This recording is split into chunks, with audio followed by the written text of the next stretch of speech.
देखो कल हमने कंसेप्ट सारे देख लिए थे। कल हमने कंसेप्ट सारे देख लिए थे कि एक्चुअल में इंफॉर्मेशन कम्युनिकेशन एंड टेक्नोलॉजी कैसे वेव पे काम करता है। ह्यूजेंस ने आया बोला वेव जो लाइट है वो फॉर्म ऑफ वेव है। न्यूटन ने बोला पार्टिकल है, पर इवेंचुअली वो दोनों है। हाँ, मैक्सवेल ने बात बोल दी कि दोनों है। ठीक है, तो ये चीजें हो गई। अब थोड़ा सा आज मैं आप लोगों को कुछ नई चीज बताऊंगा। फिर आपको हमने थोड़ा सा स्पेक्ट्रम के बारे में डिस्कशन किया, तो आज जब मैं एप्लीकेशन समझाऊंगा तो स्पेक्ट्रम और क्लियर होगा कि एक्चुअल में सर जो स्पेक्ट्रम कल समझा रहे थे, स्पेक्ट्रम क्या होता है? कुछ नहीं, रेंज ऑफ वेव्स। वेव की जो वेवलेंथ होगी उसकी रेंज को समझ लो, स्पेक्ट्रम मान लो। ठीक है, बैंडविड्थ, तो रेंज ऑफ स्पेक्ट्रम, इसको बैंडविड्थ बोलते हैं। स्पेक्ट्रम को क्या बोलते हैं? Range of waves. ठीक, चलो, जैसे यही है एक प्रकार से स्पेक्ट्रम ही तो है, विजुअल स्पेक्ट्रम है। कुछ उसमें रेड है, कुछ येलो, ऑरेंज वगैरह वगैरह वगैरह वगैरह। अच्छा एक बात बताओ, जैसे मान लो ये पेंसिल जो है, इसको लोहे का पेंसिल मानो, अभी लोहा मान लो, तो इस पे लाइट पड़ रही होगी। ब्लैक कलर का लोहा है, ऐसे समझ लो, रॉड है, तो इस पे लाइट पड़ रही होगी। ठीक, अच्छा, कुछ ये रेडिएट कर रहा होगा, नहीं? क्या लगता है? नहीं नहीं नहीं, ये तो नॉर्मल रूम टेम्परेचर है, जो भी टेम्परेचर है इस क्लास का। तो क्या कुछ रेडिएट कर रहा है? नहीं कर रहा। ये फोन तो कर रहा है, फोन कर रहा है, क्योंकि गर्म हो रहा होगा, छू के देख लो, नॉर्मल नहीं होगा। अच्छा, ये बहुत गर्मी होता है, मुझको यहाँ पे खड़े देख लेना, बहुत गर्मी होता है। ठीक है, एक्चुअल में रेडिएट करता है। ठीक है, अच्छा, क्यों?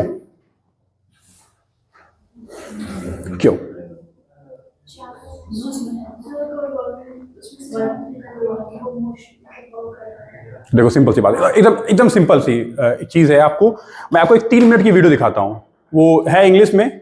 ठीक है, पर उसकी इंग्लिश इतनी अच्छी मेरे को लगी नहीं। मैं आप लोगों को वो 3 मिनट की वीडियो इसलिए दिखा रहा हूं, म्यूट करके दिखाऊंगा, बाकी मैं यहां पे लाइव बोलता रहूंगा, आप लोगों को समझना।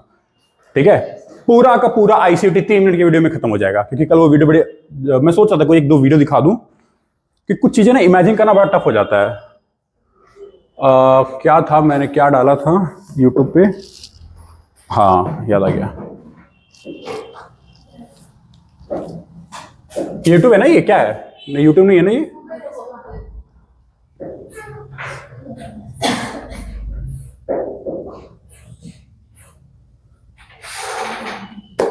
एक तो पता नहीं क्या हो रहा है, 2 दिन ठंडी, 2 दिन गर्मी, एकदम दिमाग खराब हो जा रहा है।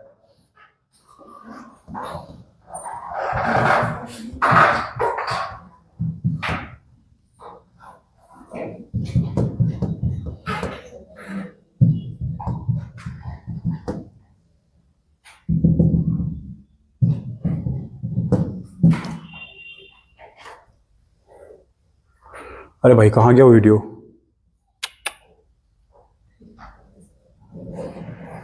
ये वाला है क्या? इसका वॉल्यूम कैसे ऑफ होता है?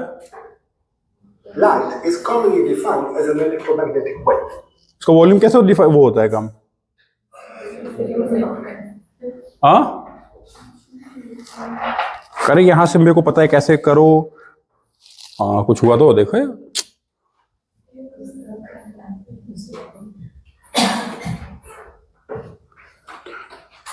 अभी चुप हो, हटो किनारे, हटो हटो।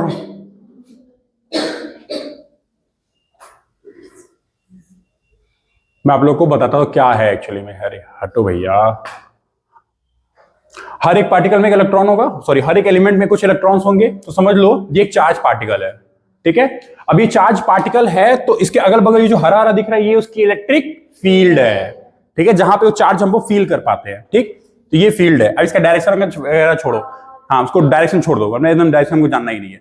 ठीक है, अब वो फॉर्मूला छोड़ दो कि F/Q = कूलम, 1/कूलम होना चाहिए, छोड़ दो। अब देखो, ये मान लो हमने रॉड ले लिया, वही जो आपको दिखा रहा था, रॉड ले लिया, इसमें कुछ होंगे इलेक्ट्रॉन्स होंगे। ठीक, मतलब चार्ज पार्टिकल होंगे। अब हमने इसको क्या किया, एक करेक्शन से जोड़ दिया। अब ये धीरे धीरे मैं इसको मूव करा रहा हूं, दिख रहा है इसका इलेक्ट्रिक फील्ड मूव हो रहा है कि नहीं? देखो देखो, इलेक्ट्रिक फील्ड मूव हो रहा है कि नहीं? एक्चुअल में ऐसे ही लाइट भी होता है। कैसे होता है लाइट? चलो दिखते हैं। तो ये मूव हो रहा है, थोड़ा जल्दी जल्दी मूव करो यार, अरे बच्चे बहुत तेज है, तुम बहुत धीरे धीरे बता रहे हो। अच्छा देखो, अगर मैं इसको अपने ग्राफ पे इसको प्लॉट करूं, तो क्या मैं इसको ऐसे प्लॉट कर सकता हूं कि नहीं? प्लॉट कर सकता हूं, क्योंकि ऐसे मूव हो रहा है। तो उसको मैं अगर प्रोपोगेट कराऊं डायरेक्शन के साथ। अब मैक्सवेल ने क्या बताया था, ये सब छोड़ दो, वो सब छोड़ दो एकदम। अब देखो, ये जो दिख रहा है आपको, ये हो गया क्या? आपका इलेक्ट्रिक। पर उसके परपेंडिकुलर क्या होता है, ये जो हरा वाला है ये मैग्नेटिक फील्ड है। ठीक, अब देखो अगर मैं यहां पे चार्ज बढ़ा दूं, सॉरी पावर बढ़ा दूं, तो इसकी स्पीड कैसी हो जाएगी, तेज जाएगी। तो फ्रीक्वेंसी बढ़ रही है कि नहीं, पहले धीरे धीरे था अब जल्दी जल्दी हो रहा है। फ्रीक्वेंसी बढ़ रही है, तो मैंने कल फ्रीक्वेंसी, एम्पलीट्यूड और वेवलेंथ बताया था, तो आज तीनों चीज समझ जाते हैं। अब मैं यहां पे एक और रॉड रख दिया। अब मेरी बात को समझना, ये ऊपर नीचे जा रहा है तो इलेक्ट्रिक फील्ड पूरा ऊपर नीचे हो रहा है कि नहीं, पर इसके वजह से इसमें एक, इसके फील्ड की वजह से इस पे एक फोर्स फील हो रहा होगा कि नहीं हो रहा होगा, ये भी मूव करने लगेगा। तो ये जो मूवमेंट ऑफ प्रोपोगेशन आपको दिख रहा है, इसी को एक्चुअली में लाइट कहते हैं। तो light is nothing but electric and magnetic wave, electromagnetic wave, तो यही है। अच्छा, इसमें आपको थोड़ा सा मैं डिफेंस एंड टेक और साइंस स्पेस टेक को भी थोड़ा रिवाइज करा देता हूं। देखो, मैंने आप लोगों को जब स्पेस टेक पढ़ा रहा था तो आप लोगों को बताया था ना कि एक फोटो दिखाई थी, याद करो, अर्थ से एक एंटीना होता है जो ट्रांसमीटर होता है, फिर ट्रांसपॉन्डर होता है जो थोड़ा सा चेंज करता है, और फिर रिसीवर होता है। तो एक्चुअली में देखो तो कहां गया फोटो, रुक जाओ। तो अगर मैं कहूं कि ये है ट्रांसमीटर और ये रिसीवर, बस अगर बीच में एक डिवाइस लगा दूं तो बस इसकी जो वेव को थोड़ा सा ऊपर नीचे कर दे अपने हिसाब से, मतलब ऐसे ऐसे तो ऐसे ऐसे कर दे, या फिर ऐसे ऐसे है तो उसको ऐसे ऐसे कर दे, या फिर अगर ऐसे ऐसे तो ऐसे, मतलब अपने हिसाब से उसको हम क्या कर पाए, मॉड्यूलेट कर पाए, बदल पाए हल्का फुल्का। तो क्या, तो ये रिसीवर एंटीना भी कुछ फील करेगा, तो ये हो गया ट्रांसमीटर। तो the signal between the antennas propagates at the speed of light. Obviously ये जो सिग्नल है इलेक्ट्रोमैग्नेटिक वेव, इसकी जो स्पीड होगी वो स्पीड ऑफ लाइट के बराबर होती है, 3 × 10⁸। ठीक है, आगे एक चीज दिखाता हूं मैं आपको। अच्छा, यही है लाइट एक्चुअल में, क्यों, किसी इसके पास एक अपनी इलेक्ट्रिक फील्ड है और अपनी एक परपेंडिकुलर मैग्नेटिक फील्ड है, और उसका डायरेक्शन अपवर्ड, मतलब जो भी डायरेक्शन ऑफ प्रोपगेशन वो उसके परपेंडिकुलर होता है। तो राइट थंब रूल, अगर मैं इसकी और वैल्यू को बढ़ा दूं, देखो और वैल्यू बढ़ा दिया तो उसकी फ्रीक्वेंसी मेरी और बढ़ गई।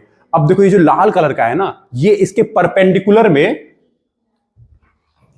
जो लाल कलर का है, यहां तो हीट दिखा रहा है, ये जो लाल कलर का है इसको आप समझ लो इसकी एनर्जी। तो मैंने कल आप लोगों को एक बात बताई थी कि more the frequency more the energy. तो सोचो अगर ज्यादा तेजी से प्रोपोगेट करेगा तो इसकी फ्रीक्वेंसी बहुत तेज होगी। चलो एक बार पूरा देख लेते हैं। तो अभी स्पीड में कर रहा है कि और तेज कर रहा है, अब ये देखो विजिबल हो गया, क्योंकि पहले इंफ्रारेड था तो उसकी फ्रीक्वेंसी कम थी, इसकी फ्रीक्वेंसी तो विजिबल रेंज हो गया। अब ये अगर और तेज करेगा तो ये क्या हो जाएगा, एक्सरेज, एंड और तेज तो अल्ट्रा वायलेट, कॉस्मिक हो जाएगा। खत्म हो गई पूरी बात लग रहा है। हाँ, सब्सक्राइब करने को कह रहा है, नहीं करेंगे।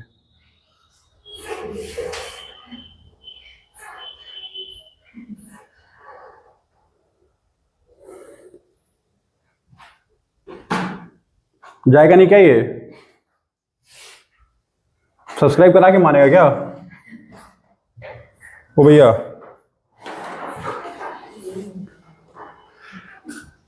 बढ़िया हो, मैंने म्यूट कर दिया था, वरना फिर पता चलता पीछे से बोलने लगता।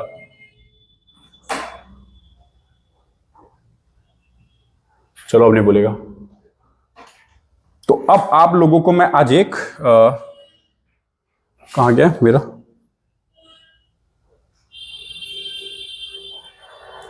तो अब मैं आप लोगों को एक्चुअल में जो स्पेक्ट्रम है थोड़ा सा और इजीली डिफाइन करके बताता हूं। देखो, ये तो आप लोगों को पता ही होगा कि दो मैक्सिमा के बीच की जो लेंथ होती है उसको लैम्डा बोल देते हैं, मतलब सॉरी वेवलेंथ बोल देते हैं। ठीक है, मैक्सिमा या मिनिमम जो पकड़ लो, दो मैक्सिमा या दो मिनिमा। ठीक है, अच्छा, जो दूरी होती है उसके न्यूट्रल पोजीशन से, तो उसको हम लोग हाइट को क्या बोलते हैं, एम्पलीट्यूड। तो ये भी दूरी है तो इसको भी लेंथ में नापेंगे, ये भी दूरी है तो इसको भी लेंथ में नापेंगे। पर एक टाइम, मतलब एक पर्टिकुलर टाइम में, एक टाइम पर सेकंड में, एक सेकंड में कितना इसका वेव बन रहा है, कॉन्सेक्यूटिव वेव, उसको क्या बोल देंगे, फ्रीक्वेंसी। और टाइम को हमेशा हम सेकंड में नापेंगे। तो अगर मैं वेलोसिटी को निकालूं, वेव वेलोसिटी निकालूं, तो वेलोसिटी का फॉर्मूला क्या होता है जनरली, डिस्टेंस अपॉन टाइम। तो डिस्टेंस क्या है, लैम्डा, तो लैम्डा अपॉन टाइम। और 1/t को हम क्या लिखते हैं, फ्रीक्वेंसी, क्योंकि एक सेकंड में कितना फ्रीक्वेंसी हो रहा है। तो क्या मैं वेलोसिटी को लिख सकता हूं फ्रीक्वेंसी इंटू लैम्डा, बिल्कुल। और मैं इस वेलोसिटी को c से क्यों हटा दिया, क्योंकि अगेन इलेक्ट्रोमैग्नेटिक वेव की जो स्पीड होती है वो स्पीड ऑफ लाइट होती है। तो v = c मैं इलेक्ट्रोमैग्नेटिक वेव के लिए लिख सकता हूं। चलो ठीक है, ये क्लियर हो गया। इसके बाद हमने ये देखा था कि कहां से दिक्कतें चालू हुई। अब देखो, पहले यहां सुनते हैं। Extremely high frequency, extremely high frequency, super high frequency, ultra high frequency, very high frequency, high frequency, middle frequency, low frequency, very low frequency. Frequency का मतलब जितनी ज्यादा फ्रीक्वेंसी उतनी ज्यादा एनर्जी। तो अब वो वापस सवाल लाता हूं। अगर आयरन रॉड है, ऑब्वियसली रूम टेम्परेचर पे क्या कर रहा होगा, वो एक रेडिएट कर ही रहा होगा, पर वो इतना, इसकी फ्रीक्वेंसी इतनी लो है ना कि हमें फील नहीं हो रही है। पर मैं नीचे उसके बर्नर रख दूं तो फिर अभी क्या होगा, रेडिएट करेगा धीरे धीरे, उसके अंदर कुछ इलेक्ट्रॉन्स होंगे वो मूव करेंगे, तो धीरे धीरे धीरे धीरे, पहले हल्का मूव होगा तो अभी नहीं अपन को फील होगा, कुछ उनकी एनर्जी कुछ दिखेगी नहीं, फिर धीरे धीरे धीरे धीरे से ज्यादा फील होगा, होते होते होते होते क्या होगा, इवेंचुअली वो एकदम लाल हो जाएगा। तो जब वो लाल होता है तो मतलब इसका मतलब वो लाल नहीं हो रहा है, इसका मतलब ये हो रहा है कि उसके अंदर से जो वेव निकल रही है वो विजिबल स्पेक्ट्रम की वेव निकलने लगी। नहीं समझे क्या? समझ रहे हो ना? उसकी फ्रीक्वेंसी उस लेवल पे फ्रीक्वेंसी पे आ गई जो हम देख सकते हैं। विबग्योर वाले रेंज को हम लोग बस देख सकते हैं ना। अच्छा, विबग्योर के बाहर देख सकते हैं क्या? इसको भी नहीं देख सकते, इसको भी नहीं देख सकते। और ये क्या बोलते हैं, अल्ट्रा हाई होता है, अल्ट्रा वॉल्ट होता है, कॉस्मिक रेज बोल देते हैं ऊपर वाले को, और नीचे वाले को रेडियो और माइक्रो। तो ये खाना गर्म करने के लिए और सिग्नलिंग के लिए इस्तेमाल होता है। अच्छा, एक बच्चे ने मेरे से पूछा था कि सर रेडियो वेव्स इस्तेमाल कर रहे हैं किसके लिए? सिग्नल के लिए, कम्युनिकेशन के लिए, जो हमें पढ़ने वाले हैं, क्यों हम अल्ट्रा वायलेट को नहीं इस्तेमाल करते हैं? उसकी स्पीड बड़ी तेज होती होगी, स्पीड नहीं पर उसकी फ्रीक्वेंसी तो बहुत तेज होती होगी, तो वो अनडिस्टर्ब रहेगी, कोई इसको रोक भी नहीं पाएगा, सिग्नल बहुत अच्छे आएंगे। अगर मैं ये सवाल आपसे पूछूं क्यों नहीं इस्तेमाल करते हैं तो क्या बोलोगे आप? Very good, very good. कल मैंने एक चीज आप लोगों को बताया था कि वो आयोनाइजिंग स्पेक्ट्रम होते हैं। आज फिर से बता देता हूं, कहीं लिखा तो होगा मैंने जरूर। हाँ देखो, यहां पे लिखा है ना, आयोनाइजिंग रेडिएशन होते हैं ये सब। आयोनाइजिंग मतलब क्या? ठीक है, इसकी फ्रीक्वेंसी बहुत अच्छी है, कोई इनको रोक नहीं पाएगा, डिस्टर्ब नहीं पाएगा। चूंकि फ्रीक्वेंसी बहुत ज्यादा है इसलिए उनकी एनर्जी भी बहुत ज्यादा होगी। तो अगर हम उससे कोई चीज भेजेंगे तो पता चलेगा इलेक्ट्रॉन ही भाग जाएंगे। समझ रहे ना? इतनी ज्यादा एनर्जी होगी कि जो भी एलिमेंट के थ्रू हम भेज रहे होंगे, जिस भी मीडियम के थ्रू हम भेज रहे होंगे, उस मीडियम में तो इलेक्ट्रॉन्स होंगे कि नहीं होंगे, वही सब छोड़ छाड़ के भाग जाएंगे, क्योंकि एनर्जी मिल गई ना। तो वो अपना जो पर्टिकुलर स्टेबल एलिमेंट होगा वो आयोनाइज हो जाएगा, H2H+ बन जाएगा, वाटर ब्रेक कर जाएगा। मतलब आई एम एग्जांपल दे रहा हूं कि अगर मैं वाटर में कोई चीज प्रोपोगेट करूंगा तो अगर मैं वेव भेज दिया वेरी हाई फ्रीक्वेंसी की तो आयोनाइज हो जाएगा वाटर। समझ रहे हो? इसीलिए हम उसको सिग्नलिंग के लिए इस्तेमाल नहीं करते हैं, कभी वो काम नहीं करेगा क्योंकि उसकी एनर्जी बहुत हाई होती है, दैट्स वाई।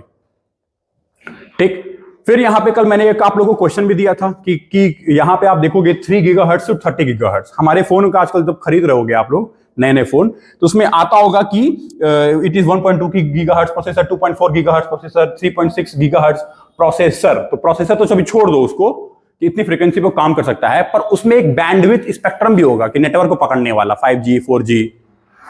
अब सोचो अगर, अच्छा ये जो X है ना, X पूरी दुनिया के लिए, ना सिर्फ भारत के लिए, मतलब कोई भी दुनिया उठा लो, चाहे रशिया, चाहे मंगोलिया, चाहे सूडान, चाहे कनाडा, अमेरिका, पूरी दुनिया के लिए जो X बैंड है, ये बैंड है, कहां का बैंड है वैसे? ये है, कितना जूम हो गया, सुपर हाई फ्रीक्वेंसी का बैंड है। तो ये हो गया बैंड विड्थ, मतलब इसमें अलग अलग अलग अलग अलग क्या होंगे, वेव्स होंगे।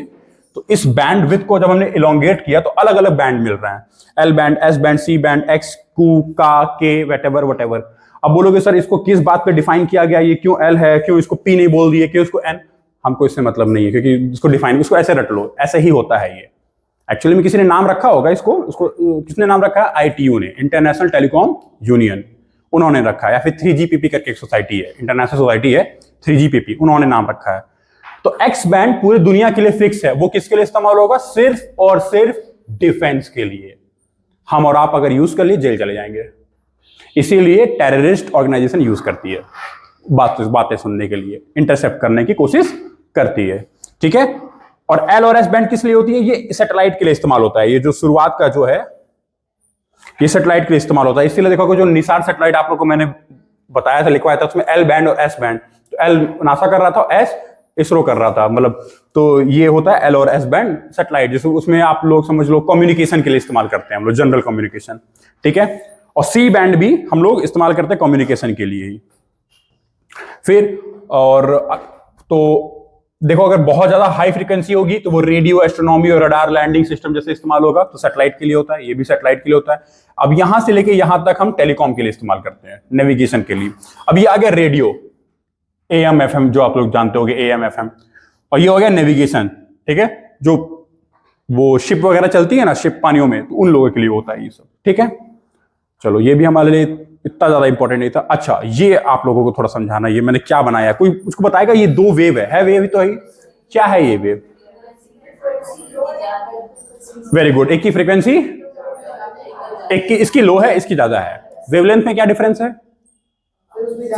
इसकी ज्यादा है तो ऑपोजिट रिएक्शन बोल रहा हूं, ऑपोजिट है उसका, इनवर्स प्रोपोर्शन है, ये क्लियर हो रहा है। अच्छा अब मैं आपसे पूछूं कि मान लो मुझको एक सिग्नल भेजना है आपको, ठीक है, मेरे को एक सिग्नल, एक मैसेज भेजना है, ठीक, और मेरा सिग्नल बहुत ही वीक फ्रीक्वेंसी पे, सॉरी वीक वेव है, वो जा नहीं सकता, इतना दूर प्रोपेगेट नहीं कर सकता, तो मैं क्या, मतलब मेरा सिग्नल ये है और ये बहुत दूर तक नहीं जाएगा पर ये दूर तक जा सकता है, तो मैं क्या इसको इसके ऊपर ट्रांसपोर्ट कर सकता हूं कि नहीं?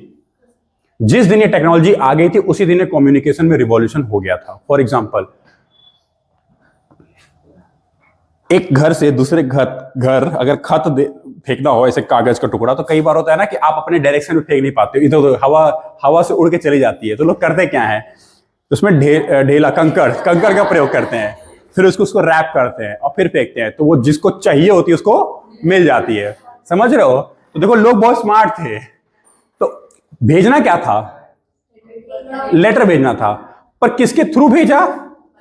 कंकड़ के थ्रू। तो वही चीज है, सिग्नल मुझे जो भेजना है वो है कागज, वो तो नहीं जा पाएगा उतना दूर, पर अगर मैं उस कागज को किसी कंकड़ पे रख दूं और फिर उसको रैप करके भेजूं तो मैं तो थोड़ा दूर तक जा सकता हूं कि नहीं? तो कई बार क्या होता है, हमारी जो सिग्नल होती है वो वीक होती है, हम नहीं पहुंचा सकते हैं, तो फिर हम इसको मॉड्यूलेट करते हैं। तो फिर आपने सुना होगा दो वर्ड, FM फ्रीक्वेंसी मॉड्यूलेट करते हैं, फिर आपने सुना होगा AM एम्पलीट्यूड मॉड्यूलेट करते हैं। तो अच्छा तो गया, तो देखो फ्रीक्वेंसी मॉड्यूलेट मतलब क्या समझो, ये जो नॉर्मल वाली वेव थी, ऐसे वाली जो वेव थी, ठीक है, और नीचे ऐसे ऐसे ऐसे इसकी फ्रीक्वेंसी बहुत हाई थी, अगर मैं इसको इस पे मॉड्यूलेट करूंगा तो दोनों का समीशन जो होगा तो कुछ इससे तो ज्यादा ही होगा, इससे हल्का सा कम होगा, मतलब फ्रीक्वेंसी बदल सकता हूं कि नहीं मैं, ठीक, तो हमारा मैसेज भी चला गया। और कई बार क्या होता है कि अगर मुझको, मैं यहाँ पे माइक लगा के बोल रहा हूं, ठीक है, वैसे यहां से वहां आवाज तो आराम से जा सकती है, पर इतनी अच्छी आवाज ना जाए, तो पर माइक का इस्तेमाल किया गया तो एम्पलीट्यूड को एम्पलीफाई कर दिया गया, समझ गए? तो अच्छा पहले के जमाने में, अच्छा एम्पलीट्यूड में एक दिक्कत भी होती है, ये माइक का एग्जांपल एम्पलीट्यूड का जनरली नहीं है, एम्पलीट्यूड का होता है तब जब क्लास में वो लगे होते हैं माइक, मैं यहां से बोलता हूं पूरी क्लास सुनती, 750-800 किलो क्लास होती, तब पीछे वाला थोड़ी यहाँ पे मैं चिल्लाता सुन लेता, तो फिर ये यहाँ पे एम्पलीफायर लगाते। एम्पलीफायर क्या कहता है, वो जितने भी माइक्स उसमें मेरी ही आवाज को बस वो क्या करता है, एम्पलीफाई करके पहुंचा देता है, पर बहुत दूर तक ये नहीं काम आएगा, फिर नॉइज आने लगेगी। इसीलिए क्या करो, पहले जो बहुत पुरानी किसी घर गाड़ी होगी 1980 की एम्बेसडर टाइप की, ठीक है, उसमें AM पे FM चलते थे, मतलब जो आज FM चल रहे होते हैं, रेडियो सिटी, रेडियो मिर्ची, 93.5 FM, वटेवर। अच्छा उसका भी फिक्स है, वो 88 से लेके 110 आई थिंक 110, अच्छा 104 के ऊपर कभी देखा है FM? 105 के ऊपर कभी देखा है? हाँ, तो एक फिक्स रेंज है कि FM का रेंज फिक्स हो गया, वो जो रेडियो का रेंज है वो फिक्स है। पहले AM था, तो AM में क्या था ना कि अगर पूरे भारत में ना 4 वो लगा के, स्टेशन लगा के पूरा भारत कवर कर लेते थे हम लोग, मतलब 4 स्टेशन लगाए, ईस्ट वेस्ट नॉर्थ साउथ में 4 स्टेशन लगाए, पूरा भारत कवर, पर गाना इतना अच्छा नहीं सुन सकते थे, उसमें नॉइज बहुत आता था, क्योंकि वो जो कवर कर रहा है जितना ज्यादा उसका एम्पलीट्यूड होगा तो बहुत ज्यादा नॉइज भी तो आएंगे उसमें। तो अब लोगों ने क्या किया कि एम्पलीट्यूड को नहीं मॉड्यूलेट किया, फ्रीक्वेंसी मॉड्यूलेट कर दिया, पर फिर वही बात है, फ्रीक्वेंसी मॉड्यूलेट करने से हम ज्यादा डिस्टेंस नहीं कवर कर पाते हैं। कई बार देखो गोरखपुर का जो रेडियो वो बस्ती और मतलब थोड़ा गोरखपुर शहर से दूर जाओगे तो इतना अच्छा काम नहीं करता है, तो हर शहर का अपना रेडियो होता है, दिल्ली का अपना है, लखनऊ का अपना है, मेरठ का अपना होगा, मुंबई का अपना है, समझ रहे हो ना? तो फ्रीक्वेंसी मॉड्यूलेशन में क्लैरिटी तो आ गई पर दूरी नहीं आई, एक शॉर्ट रेंज के लिए ही है। पर AM में क्या है कि दूरी है पर क्वालिटी नहीं है, तो AM को इसलिए डिस्कार्ड कर दिया गया। लोगों ने बोला कोई दिक्कत नहीं है, हम थोड़ा ज्यादा पैसा लगाएंगे, अच्छा वो बनाएंगे, सिस्टम बनाएंगे, और इवेंचुअली होगा क्या, हमको आवाज तो अच्छी आएगी, तो हमने एक फ्रीक्वेंसी सेट कर दिया 88 to 105 या 106, यही है अपर लिमिट, उससे ज्यादा नहीं है। इसी में सारे रेडियो हैं, दुनिया भर भारत में जितने भी रेडियो हैं सब इसी में है, चाहे वो 90.1 हो चाहे वो 104 हो, सब इसी में आ जाते हैं। ये हो गया आपका फ्रीक्वेंसी मॉड्यूलेशन, एक हो गया आपका एम्पलीट्यूड मॉड्यूलेशन। एक और मॉड्यूलेशन होता है, उसको बोलते हैं फेज मॉड्यूलेशन। फेज मॉड्यूलेशन को मुझे आपको फोटो ही दिखानी पड़ेगी, तो मैं अपने इसका प्रयोग करता हूं। फेज मॉड्यूलेशन का मैंने फोटो नहीं बनाया है। अच्छा देखो, एम्पलीट्यूड मॉड्यूलेशन ऐसे भी हो सकता है। ये दिख रहा है आप लोग को, ये लाल वाली वेव देखो, एम्पलीट्यूड देखो ना, बढ़ रहा है घट रहा है। तो हमने एएम और फ्रीक्वेंसी ये है एफएम, तो अपने हिसाब से हम उसको मॉड्यूलेट कर सकते हैं। यानी ऊपर वाली हमारी सिग्नल है, उसको अगर हम फ्रीक्वेंसी से मॉड्यूलेट करेंगे तो ऐसा कुछ होगा, और अगर हम एम्पलीट्यूड से मॉड्यूलेट करेंगे तो ऐसा कुछ होगा। पर सवाल आ रहा है फेज से हम मॉड्यूलेट करें, तो फेज से कैसे मॉड्यूलेट कराऊं मैं? फोटो दिखाना पड़ेगा ना, मैं रखा नहीं हूं। फेज मॉड्यूलेशन आता नहीं है, पर जान लो, जिसे समझो, ये एक वेव है, देखो ये एक वेव है, ठीक है। अच्छा ये भी एक फेज है अप, और ये डाउन फेज। तो अब सोचो अच्छा ये जो पॉइंट है, एक जो अप है, और फिर यहां से पॉइंट है, तो ए बी सी हो गया ना, फिर यहां डी, तो एक ऊपर फिर एक नीचे फिर एक ऊपर। तो यहां पे मैं और भी तो अनगिनत वेव भी तो बना सकता हूं कि नहीं बना सकता हूं? एक ऐसे वेव बना दूं, दोनों का उस पॉइंट पे फेज अप है पर फ्रीक्वेंसी अलग है, वेवलेंथ भी अलग है। तो मतलब ये दोनों सेम फेज में तो हैं, पर इनका वेव का जो नेचर है वो थोड़ा अलग है। मेरी फोटो तो समझ पाते हैं, पर फील करो ना इस चीज को। एक नॉर्मल ऐसे होगा, इतना क्या मेहनत कर रहा हूं मैं।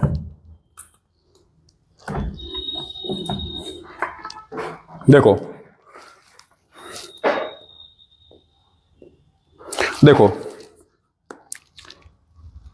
अरे थोड़ा सा मोटा हो जाए भाई, ठीक। अब समझना, गिरना मत, अब समझना। इसका फेज अप है डाउन है, अप है डाउन है, ठीक है। ये सारे पॉइंट्स है ना, ए बी सी डी, कुछ मतलब उसके न्यूट्रल पॉइंट है। मैं यहां पे और भी तो वेव बना सकता हूं, कलर बदल देता हूं। मैंने कलर ले लिया ये, क्या मैं ऐसा नहीं बना सकता हूं क्या?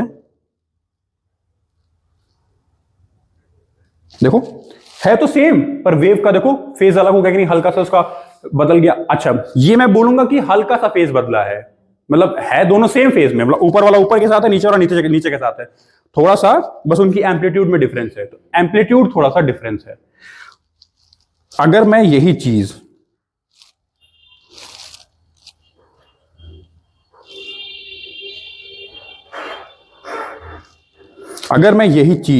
कुछ ऐसा कर दूं,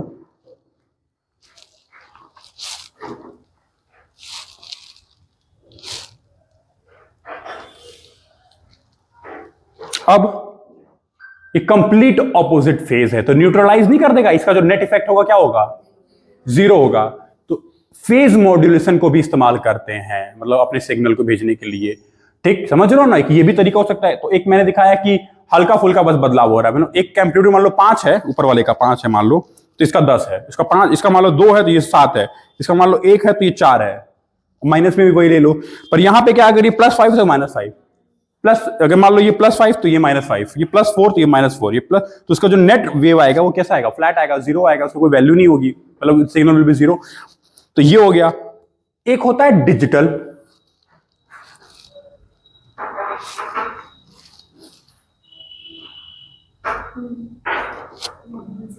जीरो 1 0 1 0 1 0 1 0, मतलब ये 1 ये 0, सॉरी 1 ये 0 फिर ये -1, मतलब -1 जैसा कुछ नहीं होता है, 0 मान लो।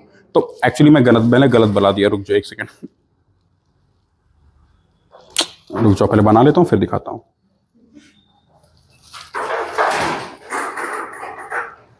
अब देखो अभी सही है, अभी सही है, थोड़ा सा वो नेगेटिव में नहीं जाएगा ठीक है। ये +1 ये 0 +1, तो जो एनालॉग सिग्नल्स होते हैं, जो कंप्यूटर के सिग्नल्स होते हैं, वो ऐसे काम करते हैं। अच्छा आप लोगों ने कुछ ऐसे स्पाई टाइप की फिल्म देखी है? स्पाई टाइप की, अरे अभी एक आई थी विद्युत जामवाल की, बड़ी अच्छी सीरीज थी, उसमें 72 करके, क्या IB71 देखी है? मैं बहुत ज्यादा मूवी पर ऑन कर रहा हूँ क्या अरे उसमें क्या है ना कि देखो IB71 में क्या है कि देखा करो, वो बैठा रहता है तो टेलीफोन के थ्रू से 2 बार टैप करता है, फिर छोड़ देता है, फिर कुछ सेकंड में फिर टैप करता है, तो अगले को वहां मैसेज मिलता है। अगर मैं आपको बोल दूं इशारे में, आप समझ गए ना ये 1 है, और मैं ऐसे करूंगा तो आप 11 समझ जाओगे, तो 1 और 11। तो ऐसे मैं आपको डेट बता सकता हूं कि नहीं? अगर मान लो आपको बताना हो मुझे 26 नवंबर, तो मैं 2611 बोलूंगा, समझ में आएगा 26 नवंबर, ठीक है। तो मैं अपने सिग्नल से भी कई बार करो कि बहुत सारी spy news movies, spy movie होती है, तो होटल के अंदर उनका एजेंट होता है, नीचे कोई बंदा रहता है, तो वो बल्ब ऑन ऑफ करते हैं, 2 बार ऑन ऑफ करके एक सेकंड छोड़ते हैं, तो ऑन किया 2 बार तो वो +1 छोड़ दिया तो डॉट, तो डैश एंड डॉट, इसको बोलते हैं मोर्स कोड। तो पहले वर्ल्ड वॉर में यही सब यूज होता था। अब सोचो वर्ल्ड वॉर हो कहां रहा था, यहां कहीं हो रहा था, यहां से भी तो आर्मी आ रही थी, और यहां भी हो रहा था, यहां भी तो जर्मनी वर्सेस यूएस चल रहा था, मस्त एकदम, यूएस वर्सेस यूके भी चल रहा था। तो यहां से जो शिप जा रही थी, अब तो कोई रेडियो ऐसा कुछ सिग्नल जैसा सिस्टम था नहीं, पर उस वक्त यहां पर ये लोग मोर्स कोड यूज करते थे। यहां से कोई मैसेज भेजना होता था तो ये लोग डैश डॉट करके मैसेज भेजते थे। मान लो अगले को भेजना है कि do not charge any weapon, तो डू नॉट का मतलब क्रॉस है, तो क्रॉस में मतलब डबल डॉट डैश, इसका मतलब मत करो, और डबल डॉट मतलब चार्ज कर दो। मतलब एक प्रकार से मैसेज भेजने के तरीके अब तो सभी सब पुराने हो चुके हैं, क्योंकि अब तो अलग अलग प्रकार की टेक्नोलॉजी आ चुकी है। मैं बता रहा हूं कि कैसे हम सिग्नल को मॉड्यूलेट करके, ये हो गया आपका फेज मॉड्यूलेशन, डिजिटल मॉड्यूलेशन, अलग अलग कोडिंग कर सकते हैं। ओवरऑल हम कर क्या रहे हैं, कम्युनिकेट कर रहे हैं, ठीक। तो ये रहा पूरा हमारा आईसीटी, खत्म हो गया, खत्म आईसीटी, इंफॉर्मेशन कम्युनिकेशन, पर अब बचा है technology, that is applied technology. तो अभी आ गया ना, ठीक है। तो सबसे पहला आपको क्या पढ़ना होगा आपके ख्याल से, कम्युनिकेशन का सबसे पहला एप्लीकेशन क्या हो सकता है? फोन्स और क्या, स्मार्टफोन, सेलफोन्स, ये भी कम्युनिकेशन का ही तरीका है, ठीक। देखो, तो मैं अगर बोलूं आपसे कि first application for us would be 5G, ठीक है। हम लोग सबसे पहले शुरुआत करेंगे 5G से, फिर हम लोग क्वांटम कंप्यूटर पढ़ेंगे, नहीं क्वांटम ज्यादा हो जाएगा, सुपर कंप्यूटर पढ़ेंगे, फिर क्वांटम कंप्यूटर पढ़ेंगे, और फिर हम लोग क्या पढ़ेंगे, आज ही मैं खत्म करूंगा, टाइम नहीं लूंगा, क्योंकि सबका लगभग जो वर्किंग है फेनोमेना एक ही है, क्या है, सिग्नलिंग। बस किसी में ज्यादा किसी में कम। जैसे आपको पता है what is difference between 3G and 5G, बताओ। एक में हम ज्यादा डेटा कंज्यूम कर सकते हैं कम समय में, एक में बहुत कम डेटा बहुत ज्यादा समय में, उल्टा है। उसमें ज्यादा डेटा भेज सकते हैं, मतलब उसमें पिक्चर, वॉइस नोट, इसमें 5G में voice note, picture, video, audio, सब कुछ हम यूं सेकंडों में भेज सकते हैं। उसमें एक मैसेज भेजने में समय लगता था, ऑडियो वीडियो छोड़ ही दो। तो एक्चुअली में हो क्या रहा है, हो यही रहा है कि धीरे धीरे हमने अपने वेव की स्टडी इतनी बेहतर कर ली है कि जो हम सिग्नल भेज रहे हैं ना, सिग्नल, उसमें ज्यादा से ज्यादा हम चीजों को स्टोर कर पा रहे हैं। तो अब स्टोर तो हम लोग क्लाउड कंप्यूटिंग भी पढ़ लेंगे, तो ये सब एप्लीकेशन है। और ये सब देखो, ये सब करंट अफेयर्स में आता है। तो आज मैं आप लोगों को कुछ बेसिक चीजें बताई देता हूं। ये हो गया 5G, तो कोई ये ओवरलैप क्यों कर गया, चलो छोड़ो, ओवरलैप कर भी गया है, तो हम यहाँ पे देखते हैं। देखो 1G क्या था, एक एनालॉग सिग्नल के बारे में था 1G तो कोई देखा है, बड़े बड़े पहले फोन, इतने बड़े बड़े फोन आते थे, काले कलर की, एकदम हैवी होते थे, वो ईंटे जैसे होते थे, सर फोड़ते थे, इतने बड़े बड़े होते थे वो, सच में सर फूट सकता था मार के चला, ठीक है। फिर आया 2G, तो 2G में डिजिटल सिग्नल यूज करना शुरू कर दिए। यहाँ पे क्या था, एनालॉग सिग्नल में कि अगर आपने फोन कर दिया और मैंने फोन कर दिया, दोनों बात ही नहीं कर सकते, और कुछ बोलेगा भी नहीं कि इंगेज है वगैरह वगैरह, जब तक एक बंद नहीं रहेगा तब तक दूसरे पे कॉल से जाएगी ही नहीं। और कई बार तो ऐसा होता था, ऐसा डिवाइस बनाते थे, एक का काम था सिर्फ रिसीवर, और दूसरे काम का काम क्या था, सिर्फ ट्रांसमीटर। मतलब आपको 2 फोन लेके चलना पड़ता था। अगर आपको फोन कोई कर रहा है तो इससे उठाओगे, और आपको करना है तो इससे। समझ रहे हो कितने टेक्नोलॉजी, हंसी आ रही है ना, एक्चुअली में यही था, क्योंकि ट्रांसमीटर और रिसीवर को एक डिवाइस में डाल ही नहीं पा रहे थे। धीरे तो ये सब 1G मतलब एकदम फर्स्ट जनरेशन था, तो वो हमारे लिए ऑब्सोलीट है। 2G में डिजिटल, अब हम लोग करने लगे ये सब एक काम। 3G में स्मार्टफोन्स आ गए। स्मार्टफोन्स में क्या, फोटो भेज सकते हो, वीडियो भी भेज सकते हो, वॉइस नोट, सब कुछ भेज सकते हो, ठीक है।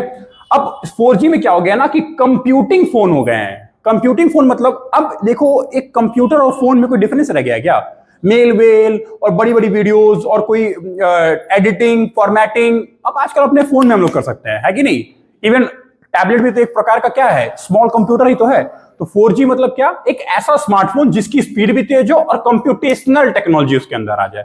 फिर आता है 5G, तो वेरी हाई, मतलब कुछ करना नहीं है, उसी की इंटेंसिटी को और बढ़ा दो।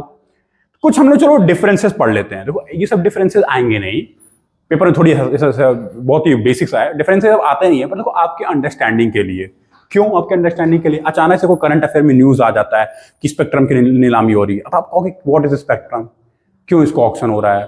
तो ये सब जानने के लिए बस हम लोग पढ़ रहे हैं, और कुछ इसका बहुत एप्लीकेशन नहीं है। नहीं पढ़ोगे कोई दिक्कत नहीं होगी आपको, पर अगर जान जाओगे तो आपके लिए अंडरस्टैंडिंग ईजी हो जाएगी। ठीक है। 4G में क्या था? पहला चीज ये था कि स्पीड उसकी 100 Mbps मैक्सिमम थी, सॉरी हाँ मैक्सिमम थी, नहीं मतलब 10 Mbps, सॉरी 100 बोल रहा हूं मैं, वही तो 10 Mbps हम 4G में हमें मिलता था, और मैक्सिमम कितना पीक करता था वो 1 GB, उससे ऊपर नहीं। पर एक्चुअली में ऐसा हुआ नहीं है, क्योंकि हम लोग स्पीड डिस्ट्रीब्यूट भी हो जाती है। एक घर में 4 फोन है तो स्पीड डिस्ट्रीब्यूट भी तो हो जाती है। पर 5G में क्या है, अब आपको देखो पीक क्या कर रहा है, 20 Gbps में वो करता है 5G, और जो आपकी स्पीड होगी नॉर्मल वो। अच्छा, तो यहाँ पे मैंने एक चीज लिखा है ITU एंड 3GPP। अभी वो क्या है मैं आपको बताता हूँ, अभी आप लोगों को डिस्कस करता हूँ।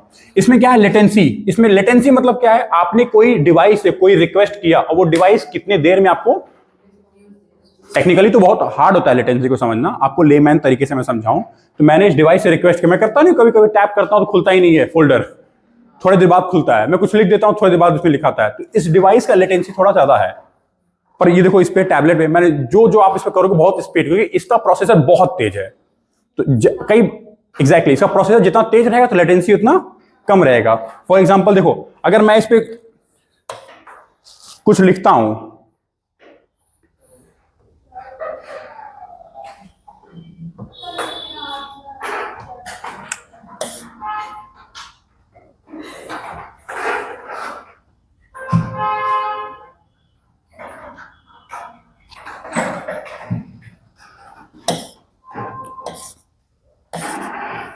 देखो इसकी मतलब ये जो मैंने आपको अभी तो आपको एकदम परफेक्ट दिख रहा है ना, देखो मैं देखो मेरे पीछे चल रहा है, ये लाइन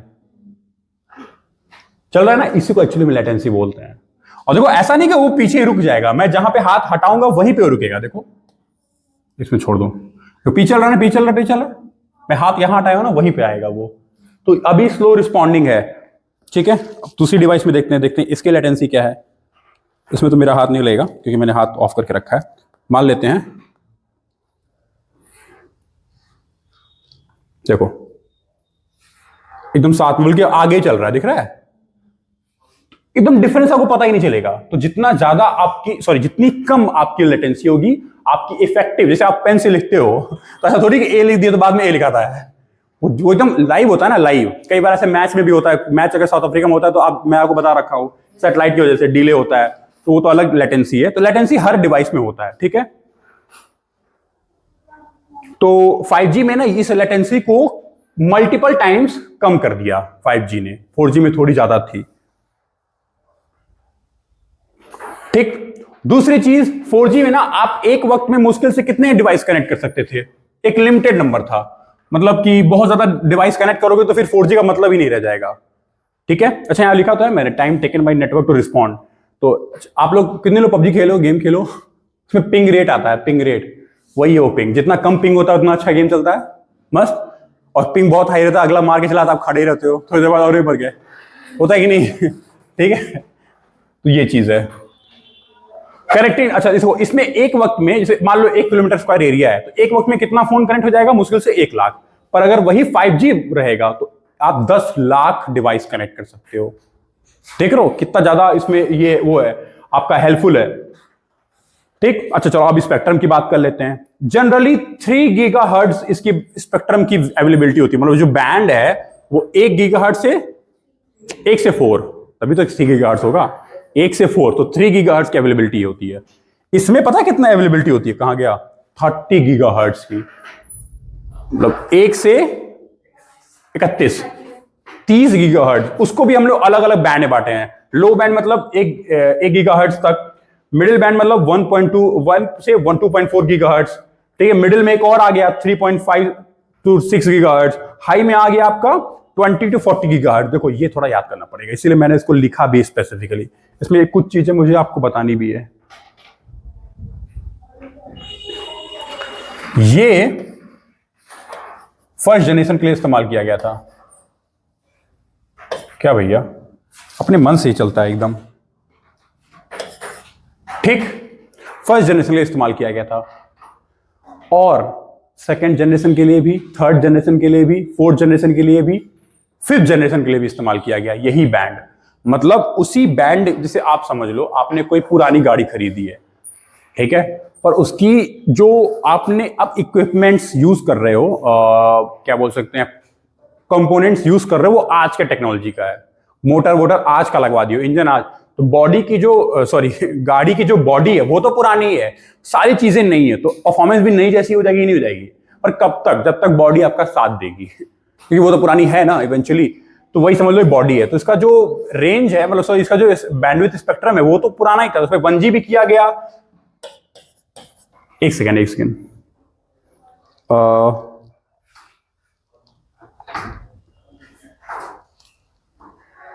थोड़ा सा वही मैं कंफ्यूज हूं, 1G नहीं किया गया, क्योंकि 1G तो मैंने बताया एनालॉग सिग्नल था ना। आप लोग भी क्वेश्चन नहीं करते, सर जो बोल दिए मान लिए, सर तो सही बता रहे होंगे, मारो सर गलत बताइए तो, सर गलत बता दिए तो। 1G नहीं, 2G से शुरुआत हुई। डिजिटल सिग्नल की शुरुआत तो 2G से हुई थी ना, ये सब डिजिटल है भाई।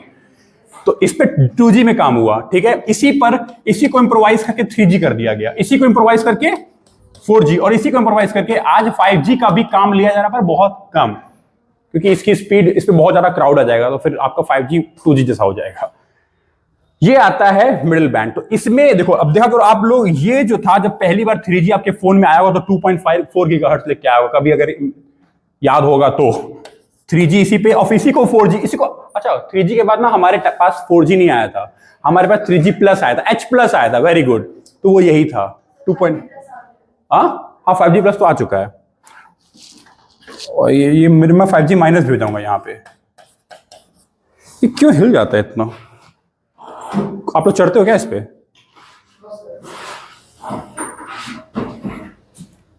किसी दिन सर पढ़ाते पढ़ाते नहीं चलेगा। तो 3G भी इस पे, 4G भी इस पे, 5G भी इस पे। पर अगेन एक ही नेटवर्क पे अगर आप बहुत सारा बर्डन बढ़ाओगे तो फिर जो क्वालिटी आपको चाहिए, मतलब स्पीड, लेटेंसी कम, बहुत ज्यादा डिवाइस कनेक्टिविटी, ये सब उतना आपको अचीव नहीं हो पाएगा। पर खर्चा बच रहा है ना, तो खर्चा बचाने के लिए काम करते हैं, क्योंकि नया स्पेक्ट्रम लेना, फिर उसकी नीलामी करना। देखो ये जो हवा का जो स्पेक्ट्रम है ना, स्पेक्ट्रम हवा ही है, तो ये सरकार की प्रॉपर्टी है। जैसे वो नहीं होता है, आप लोग कोल का ऑक्शन देखे होंगे, कोल माइनिंग का ऑक्शन होता है, यूरेनियम तो चलो सरकारी है। क्यों? क्योंकि जो भारत के जमीन के अंदर जो भी कुछ पाया जा रहेगा वो किसका है प्रॉपर्टी? Government of India. तो स्पेक्ट्रम भी गवर्नमेंट ऑफ इंडिया का होता है। तो जियो और एयरटेल या फिर जितनी भी सब कंपनी है वो खरीदती है। सबसे ज्यादा किसने खरीद के रखा है? जियो ने, इसीलिए उसके पास सबसे ज्यादा है, 60% उसी के पास है, 60%। ठीक, अब यहां पे 3.5 से आप 4G शुरू हो गया था, और 5G भी, और ये तो 5G and 5G plus and so, मतलब यहां तक हमारा है, ठीक है। और अगर कल को 6G भी आएगा तो इसी पे आएगा। पर एक होता है 6G ऑन प्रीवियस जनरेशन, मतलब देखो अगर मैं आपको बोलूं तो ये तो न्यू था फॉर 2G, बट इधर सुन लो, इधर सुन लो, ये क्या था 2G, इसके लिए ठीक था। पर अगर जब 3G वर्ड इस्तेमाल करना तो एक वर्ड इस्तेमाल करना, 3G ऑन प्रीवियस जनरेशन, मतलब इसके लिए कोई नया टेक्नोलॉजी नहीं लाया गया, उसी जनरेशन को अपग्रेड किया गया। दो चीज होती है, अपग्रेड करना और स्टैंड अलोन बनाना, मतलब गाड़ी को एकदम जीरो से बनाना, ठीक है। और एक होता है किसी पुरानी गाड़ी पे ही नई आप कवर लगा के उसको सुंदर कर देना। तो ये 2G था, 3G को अपग्रेड किया गया 2G पर, फिर 4G को अपग्रेड और 5G पर। यहां पे क्या हो रहा है, 3G था तो 4G को इस पे अपग्रेड किया, 5G को इस पे अपग्रेड किया। एयरटेल यही काम करता है, तो सस्ता भी है, ठीक। फिर जब अब एयरटेल ने भी खरीद लिया और जियो ने भी खरीद लिया, तो 4G और 4G के ऊपर 5G। अब जो 6G है वो भी दो प्रकार का 6G आएगा। एक आएगा स्टैंड अलोन, उसकी स्पीड अलग होगी, मतलब उसके लिए पूरा स्पेक्ट्रम ही अलग होगा, उसकी स्पीड ही पूरी अलग होगी, जो ऑफिस वगैरह में इस्तेमाल होनी शुरू भी हो गई है। नोएडा वगैरह में, नोएडा ने गुड़गांव वगैरह में 1-2 ऑफिस में इस्तेमाल हो रही है फाइबर वाली, ठीक। पर कुछ 6G ऐसे होंगे जो 5G वाले पे होंगे। तो अगर कल को ऑप्शन आता है ना अपग्रेडेड, तो भी सही है वो, और स्टैंड अलोन तो भी सही है। स्टैंड अलोन मतलब जीरो से एकदम क्या बोलते हैं, ट्रैश टू थिंग, मतलब कोई एकदम कूड़े से आप उसको बनाना, कोई जीरो से बनाना, तो वो स्टैंड अलोन टेक्नोलॉजी होगी। पर किसी चीज पे अपग्रेड करना वो अलग टेक्नोलॉजी होती है, ठीक। तो ये आपको बताना था। इस पे सवाल आता है इसीलिए मैंने इस पे थोड़ा ज्यादा समय दे दिया, ठीक है। तो ये हो गया डिफरेंस बिटवीन। अच्छा, कुछ चैलेंजेस भी हैं, तो चैलेंजेस देख लेते हैं चैलेंज क्या है एक्चुअल में कम्युनिकेशन में? अगर आपसे पूछूं व्हाट इज द चैलेंज, तो सीमलेस कवरेज बहुत बड़ा चैलेंज है। हम लोग को ना चाहिए कि जो चीज हमें दिख रही है वैसे ही वो हो, ये बहुत बड़ा चैलेंज है। अल्ट्रा लो लेटेंसी, हमको अपने अभी भी लेटेंसी है बहुत, 5G आने के बाद भी ऐसा नहीं है कि परफेक्ट आ चुका है, ठीक है। ये क्या है? Amalgamation of tech. दूसरी चीज, बहुत सारी टेक्नोलॉजी लगती है इसमें, सिर्फ इतना आसान नहीं है सिर्फ स्पेक्ट्रम को नीलाम करना और उसमें जाकर टेक्नोलॉजी शुरू कर देना। बहुत सारी चीजें होती हैं, टावर लगाना, फिर उसकी फ्रीक्वेंसी सेट करना, मोबाइल डिवाइस वैसे होना चाहिए जो कैप्चर कर पाए। जैसे जैसे बहुत लोग के पास जो डिवाइस होगी 4G डिवाइस होगी, 5G सिम चलता ही नहीं होगा। अगर आपको चलाना है 5G तो आपको 5G सेंट खरीदना पड़ेगा। तो एक तरीके से देखो क्या है, ये एक प्रकार से कंज्यूमरिज्म ही तो है। फिर आपका वो डिवाइस खराब हो गया, अब आपको अच्छी स्पीड चाहिए तो फिर आपको नया डिवाइस खरीदना पड़ेगा। उसमें भी दो चीज होती है, पता है आपको?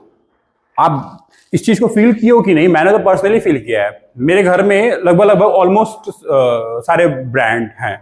चाइनीज ब्रांड भी है, अमेरिकन ब्रांड भी है और इंडियन ब्रांड भी है, ठीक। और कोरियन ब्रांड तो ऑब्वियसली रहेगा, सैमसंग। तो अब आपको ऐसे बताऊं, जो स्पीड अगर आप इसे चेक करोगे चाइनीज पे आ रही है और जो एप्पल पे आती है, डिफरेंट है एकदम। आप लोग फील करे होगे, आप जो सर्फिंग उस पर कर पाओगे स्मूथ, वो पूरा नेटवर्क सक कर लेता है। कई बार अगर आप कभी वाईफाई देना, ठीक है, वाईफाई दे के ट्राई करना, तो जो मैं मैकबुक पे अपना डेटा निकालता हूं और जो मैं लेनोवो के लैपटॉप पे डेटा निकालता हूं, मैकबुक मेरा 20 GB खा जाएगा 1 घंटे के अंदर, और ये अभी 2 ही 3 GB 4 GB 5 GB ऐसा होता है। इवन मेरे इस टैब के साथ भी है। ये टैब अगर किसी डिवाइस से मैं कनेक्ट कर लिया तो और भी डिवाइस अगर कनेक्ट है ना तो उस सबकी स्पीड स्लो हो जाएगी, सारा यही सक कर लेगा। सोचिए, ये भी एक टेक्नोलॉजी है, समझो। तो इतना आसान होता नहीं जैसे हम पढ़ा रहे हैं, थोड़ा सा उसमें टेक्नोलॉजीज और भी इन्वॉल्व होती है, ठीक है। स्मॉल सेल स्टेशन, सबसे बड़ी बात क्या है ना कि 5G के लिए ना छोटे, सॉरी 6G या फिर अपकमिंग जनरेशन के लिए ना लोग टावर नहीं बनाएंगे। अब छोटे छोटे स्टेशन बना देंगे, जिससे ट्रांसफार्मर होता है ना, ट्रांसफार्मर, उसी के बल में छोटा सा एक आधे रूम बराबर एक स्टेशन बना देंगे। अब वो क्या करेगा? वो करेगा ये वाला काम। जैसे देखो, जो बल्ब होता है ना वो चारों दिशा में रोशनी फेंकता है, और जो टॉर्च होता है वो क्या होता है? तो ये स्टेशन का काम क्या रहेगा? मान लो उस एरिया में इधर आपको पता है 10 लाख लोग रह रहे हैं, तो आपने स्टेशन बनाया, उसकी डायरेक्शन सेट कर दी। टावर का क्या होता है? टावर से खड़ा है, टावर से खड़ा रहता है तो ये सारे तरफ देता है नेटवर्क, ठीक। पर मान लेते हैं ये वाली कॉलोनी में ज्यादा लोग रहते हैं और वो वाली कॉलोनी में कम लोग रहते हैं, तो उनको अच्छा नेटवर्क मिलेगा। और यहाँ पे कंजेशन रहता है, कई बार कॉल ड्रॉप होती होगी आप लोगों की। ये तो भारत में बहुत कॉमन है यार, कॉल ड्रॉप। पता नहीं क्यों इतना पैसा वैसा लगाने के बाद भी कॉल ड्रॉप होती है। कॉल ड्रॉप के पता है आप कानूनी कार्रवाई कर सकते हो। यस, अगर आपका कॉल ड्रॉप हो रहा है तो आप कानूनी कार्रवाई कर सकते हो, जो भी। फिर क्या है? मैसिव मीमो, मतलब मल्टीपल इनपुट मल्टीपल आउटपुट। मतलब समझो, मल्टीपल इनपुट मल्टीपल आउटपुट, इसका मतलब क्या है समझो। बहुत सारे फोन है, सबका रिक्वेस्ट है, और उनपे सबका रिक्वेस्ट आ रहा है नेटवर्क का कि हमको नेटवर्क चाहिए। बहुत सारे फोन है ना, क्लास में मान लो 10 फोन है, ये मान लो स्टेशन है, सबका रिक्वेस्ट इस पे आ रहा है ना नेटवर्क के लिए, और इसको सबको रिक्वेस्ट भी देना है। तो आपको स्टेशन भी ऐसे बनाने पड़ेंगे। ये सब एक तरीके से these are the challenges। क्या चैलेंज है कि कवरेज, दूसरा चैलेंज लेटेंसी को लो करना, तीसरा बहुत सारी टेक्नोलॉजी को एमलगमेट करना, स्मॉल सेल स्टेशन बनाने। क्योंकि देखो, अब आप सोचो कि एक स्टेशन बना दी सारा काम हो जाएगा, नहीं। कल को अगर नंबर ऑफ डिवाइस बढ़ गया ना तो स्मॉल स्टेशन फेल हो जाएगा, तो फिर एक उसी बीच में एक और स्टेशन बनाना पड़ेगा। तो एक टावर तो बड़ा सा था, तो सबको कवर कर लेता था, पर अब एक टावर को के बजाय ना आपको 10 स्मॉल स्टेशन बनाने पड़ेंगे हर 100 मीटर पे। तो सोचिए कितनी ज्यादा रेडिएशन होगी, कितनी ज्यादा इन्वायरमेंट पे आप एक तरीके से आप चैलेंजेस ही तो हैं नेटवर्क के लिए। क्योंकि चारों तरफ, अरे वही बल्ब वाला एग्जांपल, बल्ब का ज्यादा एनर्जी, बल्ब का इसीलिए फेल क्यों हो गया? बल्ब जब जलता है तो सारी एनर्जी आपको जहां चाहिए वहां नहीं देता है, ऊपर अगल बगल दाएं। अब फोकस्ड लाइट सारी चीजें आ गई। जो सड़कों पे देखा करो आजकल, स्ट्रीट लाइट जो इस्तेमाल हो रही है वो फोकस्ड लाइट है, उसमें उससे पॉल्यूशन नहीं हो रहा है, लाइट पॉल्यूशन नहीं हो रहा है।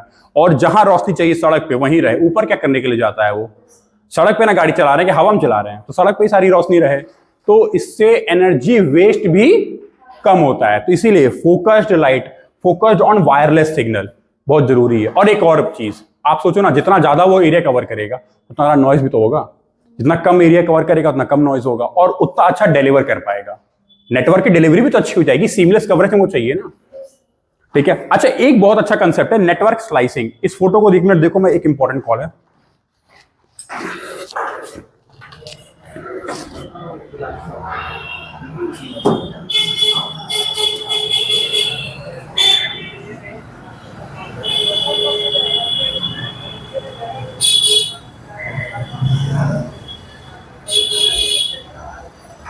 हाँ हाँ बोलो। नहीं अभी नहीं हुए हैं, अभी तो क्लास में ही है। अब 1:30 बजे होंगे, मान लो हम 1:40 तक आ जाएंगे। वहीं रहो, बैठी रहो, क्या घर जाके बैठोगी? चाबी तो है नहीं तुम्हारे पास। हाँ तो फिर निकल जाओ, बात करके निकल जाओ। हाँ ठीक है, निकल जाओ। चलो ठीक है, ओके। अच्छा ये फोटो देख के समझ में आ गया बहुत सारी चीजें, ठीक है। क्या कह रहा था कि ये मान लो कि एक 5G नेटवर्क है। 5G नेटवर्क में एक फायदा पता बहुत आता है, 4G और 3G में ये चीज नहीं थी। 4G और 3G में क्या था ना, मान लो कैसे बताऊं आपको, ट्रेन देखो, देखो, अरे क्या बात कर रहा हूं मैं। ट्रेन ऑब्जर्व करना, इंजन के पीछे कैसी बोगी होती है, ये नहीं ऑब्जर्व किया? क्या देखे हो ट्रेन? इंजन के पीछे। हाँ अच्छा, इंजन के आगे लगाते क्या बोगी? पीछे ही तो लगाते हैं। तो इंजन के जस्ट पीछे कौन सी कोचेस होते हैं? एसी वाले। तो वही पूछ रहा था, उसके पीछे नहीं नहीं नहीं नहीं, आप हमारे क्वेश्चन को इतना बड़ा मत, नॉर्मल क्वेश्चन। उसके पीछे स्लीपर कोचेस, एसी खत्म होता है फिर स्लीपर आते हैं, फिर स्लीपर के बाद जनरल लगाते हैं, और कई बार जनरल एसी के आगे भी लगा देते हैं, ठीक है। चलो ठीक है, ये क्या है? स्लाइसिंग ऑफ अ ट्रेन है।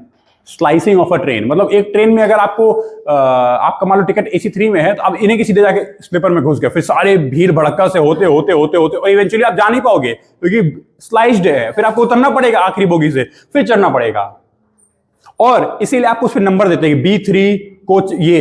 फिर आप B1 में मत घुसना, B1 में जाओगे तो फिर ऐसे ऐसे ऐसे ऐसे ऐसे फिर आपको B3 माना पड़ेगा। पता चला कि अंकल वहां पे खराटा ले रहे, अंकल हटिए वो मेरी सीट है, अरे बेटा यहां सो जाओ, नहीं अंकल आपको हटना पड़ेगा। ठीक है, तो ये सब चीजें हैं। तो अच्छा, ये होने से फायदा क्या हो गया? आपको पता है आपका B3 है तो आप B3 में ही एंटर करोगे, और आपका अगर सीट नंबर 57 है, 58 है, तो आप पीछे से एंटर करोगे। और अगर 1 2 3 4 5 6 7 8 9 10 20 तक है तो आगे से जाओगे। अब बीच में तो कहीं से भी एंटर कर जाओ, ठीक है। अच्छा, इससे देख रहे हो क्या हो रहा है? आपकी बहुत सारी दिक्कतें जो बैग लेके भीड़ में जाते हैं, और हमको समझ में नहीं आता। कई बार आप लोग देखे होंगे, आप ट्रेन में बस बैठे हो, बहुत लोग आते हैं पूछते हैं सर ये S7 किधर है, और वो S1 में होता है। अरे तुम यहीं चढ़ गए, अब लड़ते लड़ते झगड़ते जाओ पूरा, है कि नहीं? बहुत ऐसा होता होगा, पता नहीं क्या लोग देखते नहीं क्या इतना बड़ा बड़ा नंबर लिखा रहता है। चलो जो भी, तो ये है 5G में पॉसिबल, 4G में नहीं था। मतलब हम 5G में क्या अपने नेटवर्क को स्लाइस कर सकते हैं। इस फोटो में इतना अच्छे से क्लियर है ये सारा चीज। आप लोग, ये फोटो ही आपका आंसर है। Yes, this photo is your mains answer. बस आपको लिखने आना चाहिए, ये सारे एप्लीकेशन आपको लिखना है। मतलब मैं चाहूं तो अपने 5G नेटवर्क को डिस्ट्रीब्यूट कर सकता हूं कि ये पर्टिकुलर किसके लिए इस्तेमाल हो, कम्युनिकेशन के लिए और सेलफोन्स के लिए। ये पर्टिकुलर जितनी भी मशीन टू मशीन लर्निंग है, जैसे कि फॉर एग्जाम्पल मैं नोएडा सेक्टर 100 में रहता था, लोटस बुलेवार्ड में, ठीक है। तो उसके जस्ट सामने महागुन का एक वो बन रहा था अपार्टमेंट, और बहुत ही लैविश अपार्टमेंट बन रहा था। तो मैं उसका वो देखने गया था, क्या बोलते हैं उसको, जो पहले से तैयार करके रखते हैं, सैंपल फ्लैट। तो सैंपल फ्लैट्स में ना IoTs यूज किए थे उन्होंने। IoT पता है? Internet of things. Internet of things पता है? चलो नहीं पता, मैं बता देता हूं, इसमें आएगा internet of things. Internet of things क्या था कि आपको क्या करना, आप वहां सो रहे हो, ठीक है, आप सो के अगर उठे, ठीक है, तुरंत गीजर समझ जाएगा, क्योंकि आपने अलार्म बंद किया है, तो अलार्म से गीजर कनेक्ट है, गीजर ऑन, ठीक है, गीजर ऑन। आप मस्त गए, नहा के जैसे निकले, आपने फाटक बंद किया ना, आपका जो ब्रेड मेकर होगा वो रेडी हो जाएगा, कॉफी मेकर रेडी हो जाएगा, तो कॉफी बनना चालू, और आप वहां गए, ब्रेड आपका स्लाइस्ड अप है। सोचो, और अगर आप मान लो चाय कॉफी नहीं पीते तो आपका जूस है, वो जूस भी रेडी हो जाएगा, automatic. Things are so connected. आप घर से बाहर निकले, आपने लॉक किया अपना घर, सारे घर के डिवाइसेस बंद। सोचो, बस वाईफाई और कैमरेज ऑन रहेंगे। वाईफाई मतलब वो वाले वाईफाई जो कैमरा को सिर्फ मॉड्यूलेट करेंगे, और बाकी सारे नेटवर्क जीरो, ठीक। और जैसे आपने गाड़ी में आप बैठे और आप वापस से घर की तरफ आए, गाड़ी पार्क किए, वापस सब चीज चालू हो जाएंगी। आपको मान लो फ्रेश होना है तो आपका गीजर चालू। सोचो, थिंग्स आर बी, और ये है, मैं बता रहा हूं, ऐसा है, हो रहा है। इंटरनेट ऑफ थिंग्स, समझ रहे हो कि आपके साथ आपके डिवाइसेस, तो वैसों के लिए एक अलग मॉड्यूल हम 5G में ही देंगे। फिर आपकी जो गाड़ियां होंगी वो भी आजकल देखा, तो गाड़ियों में भी आ रहा है, ठीक है। तो मतलब ओवरऑल कम्युनिकेशन के लिए, रिटेल के लिए अलग, रिटेल में बहुत ज़्यादा आपको चाहिए क्योंकि आपको पता है हर विंडो पे उसकी अलग बारकोडिंग होती है, स्कैनिंग होती है, फिर उसकी डॉक्यूमेंटेशन होता है, उसकी इन्वेंट्री होती है, इन्वेंट्री स्पेस होता है, मतलब बहुत सारी और सब टेक्नोलॉजी जुड़ा है। उनके लिए अलग नेटवर्क चाहिए क्योंकि उसमें नहीं ना वो आना चाहिए लैग, अचानक से स्पीड चलते चलते बफर करने लगा। वहां पे आपके ऑप्शन नहीं बफर करने का क्योंकि वो हमेशा स्मूथ होना चाहिए, सीमलेस वर्किंग बोलते हैं जिसको।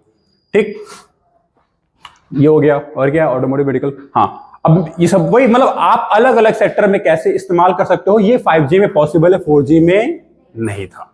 ठीक, तो this is the benefit over network slicing. एक वर्ड, एक कीवर्ड है एक्चुअली में, याद रखना। ऐसे लिखने के बजाय कि we can use 5G network into different sector at different bandwidth, ये इतना मजेदार आंसर नहीं है, पर आप ये लिखोगे 5G helps us in providing network slicing.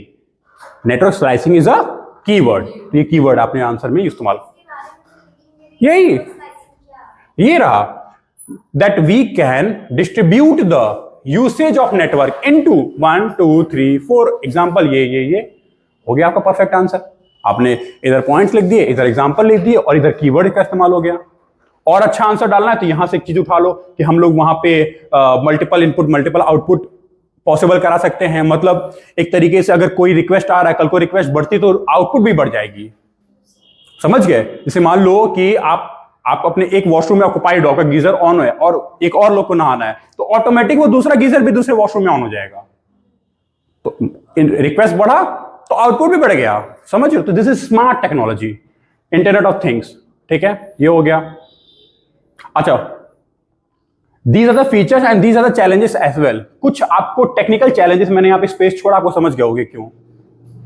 समझदार हो ना आप लोग? हाँ, कुछ टेक्निकल चैलेंजेस अभी भी हैं। क्यों? क्योंकि सबसे ज्यादा चैलेंज क्या है? Very highly cost intensive. Very highly बहुत ज्यादा हो गया, मतलब हाईली कॉस्ट इंटेंसिव। दूसरा, जो टेक्नोलॉजी है अभी वो इंडिजीनियसली डेवलप नहीं हो पाई है। एक और बहुत बड़ा, पता है क्या रीजन है? वो रीजन है ये,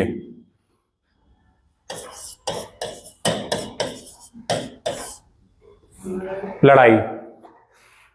इसको बोलते हैं जियोपॉलिटिकल फाइट बिटवीन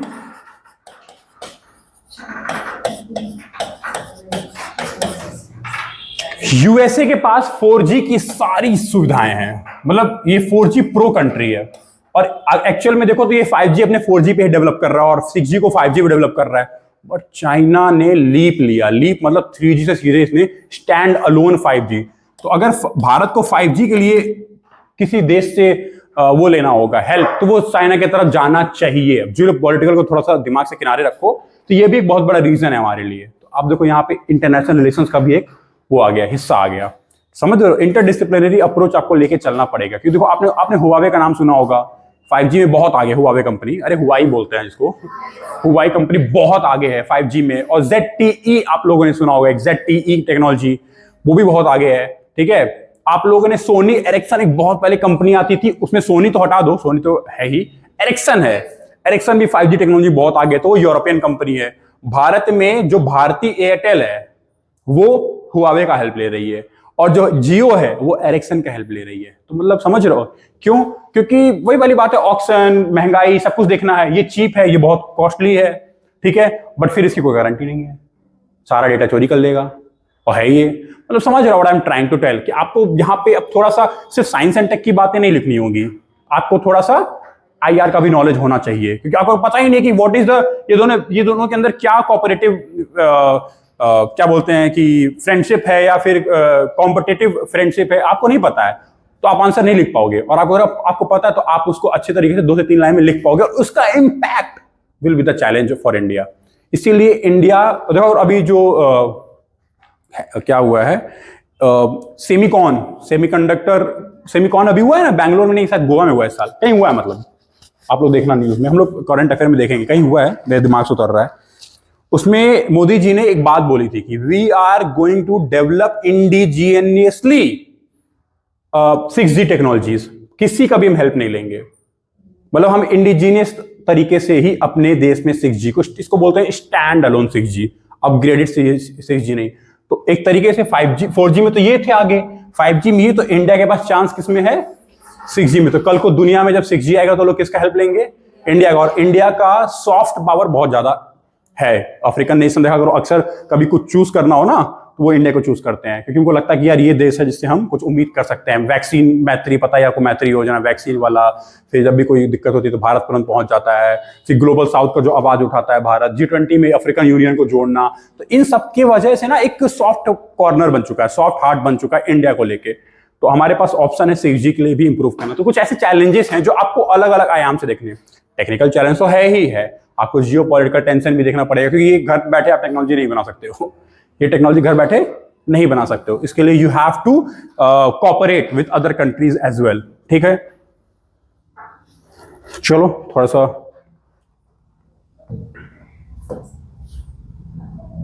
ठीक है। देखो सुपर कंप्यूटर, देखो अगेन बहुत ही सिंपल चीज है। सुपर कंप्यूटर और क्वांटम कंप्यूटर और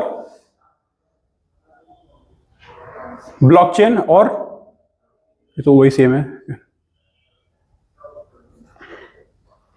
और क्लाउड कंप्यूटर। ठीक, देखो ये जो आगे के सारे जो 5-4 जितने भी 4-5 स्लाइड्स है ना, वो एक्चुअल में बस एक डेटा पे निर्भर है।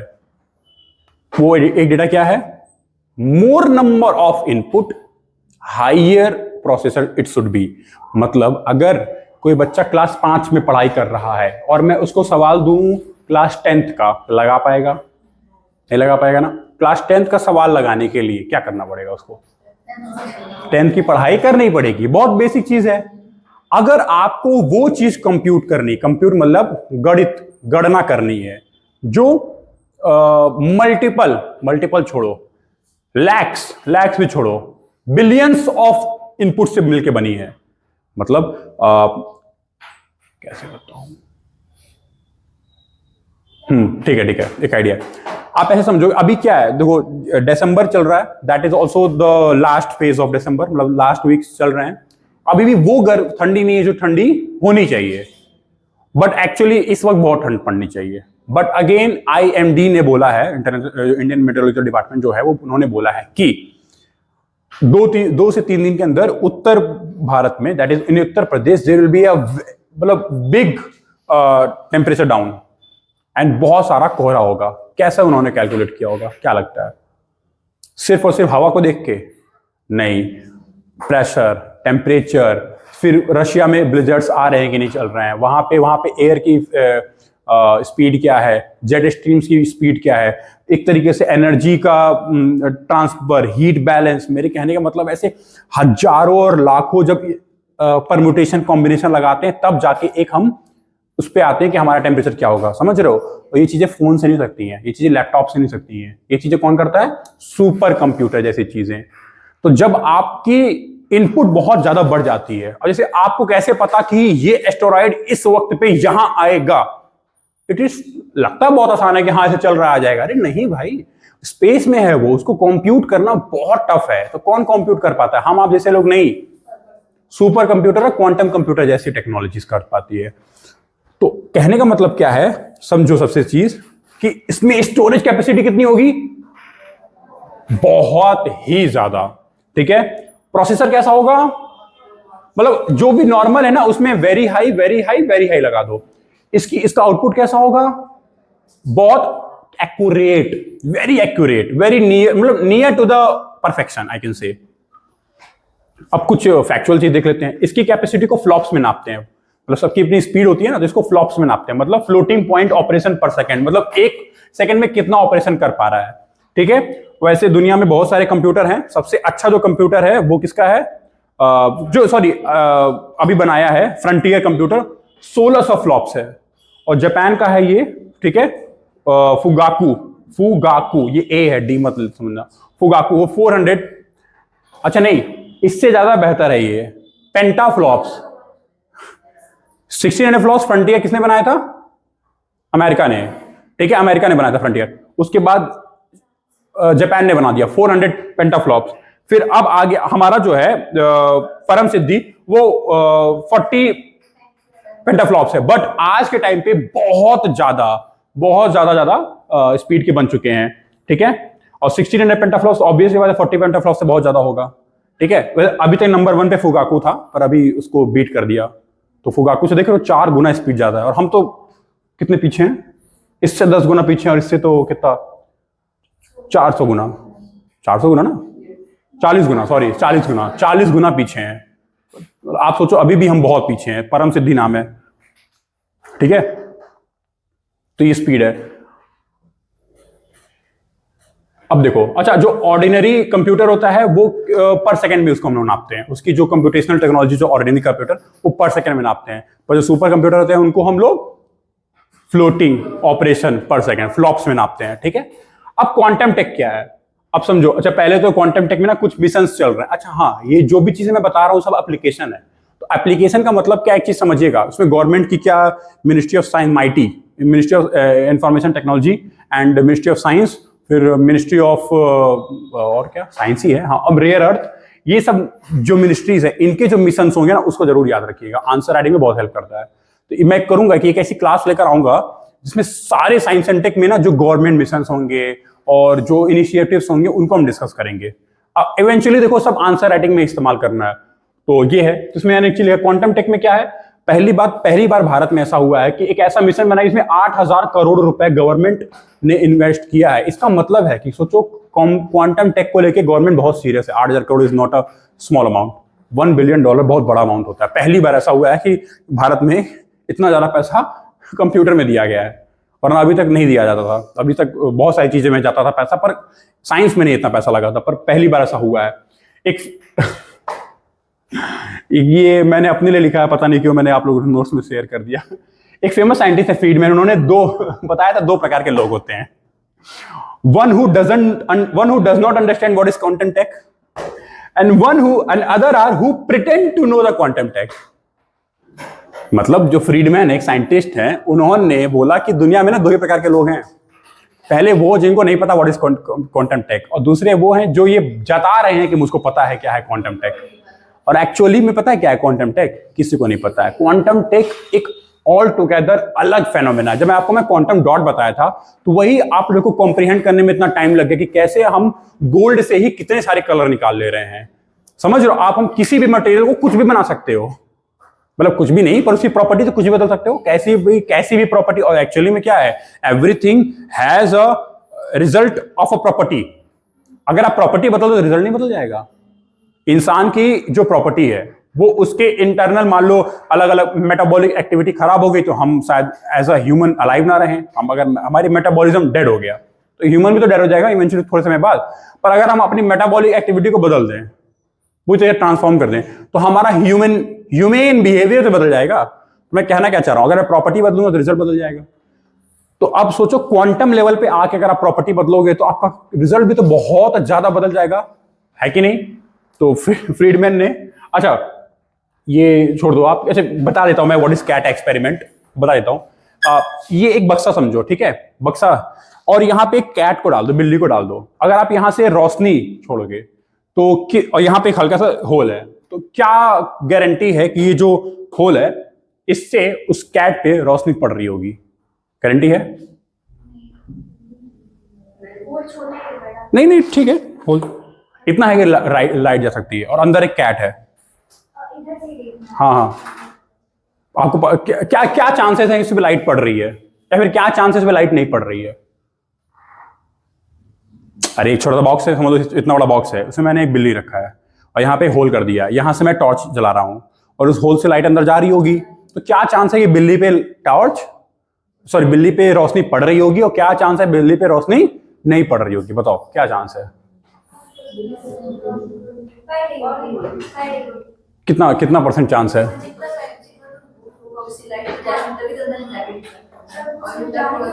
एक्चुअली में ये सब आप लोग क्या कर रहे हो, स्पेकुलेट कर रहे हो, एक्चुअली आपको पता नहीं है। यही है क्वांटम टेक।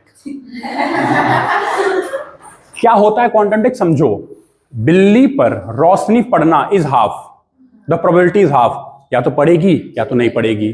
तो पढ़ने की प्रोबेबिलिटी भी 1/2 है और ना पढ़ने की प्रोबेबिलिटी भी 1/2 है, और हो सकता है एट अ पर्टिकुलर टाइम किसी की भी प्रोबेबिलिटी XYZ की प्रोबेबिलिटी भी हाफ ही होगी। मतलब समझो, यही जो हाइजेनबर्ग का जो कैट एक्सपेरिमेंट है, यही एक्चुअली भी क्वांटम समझाता है कि कोई चीज एग्जिस्ट कर रही है और मीनवाइल वो एग्जिस्ट नहीं भी कर रही है। This is quantum tech. मतलब उसके एग्जिस्टेंस है, इसकी श्योरिटी है ही नहीं, श्योरिटी नहीं है। और वो एग्जिस्ट नहीं कर रहा है, इसकी भी श्योरिटी नहीं है।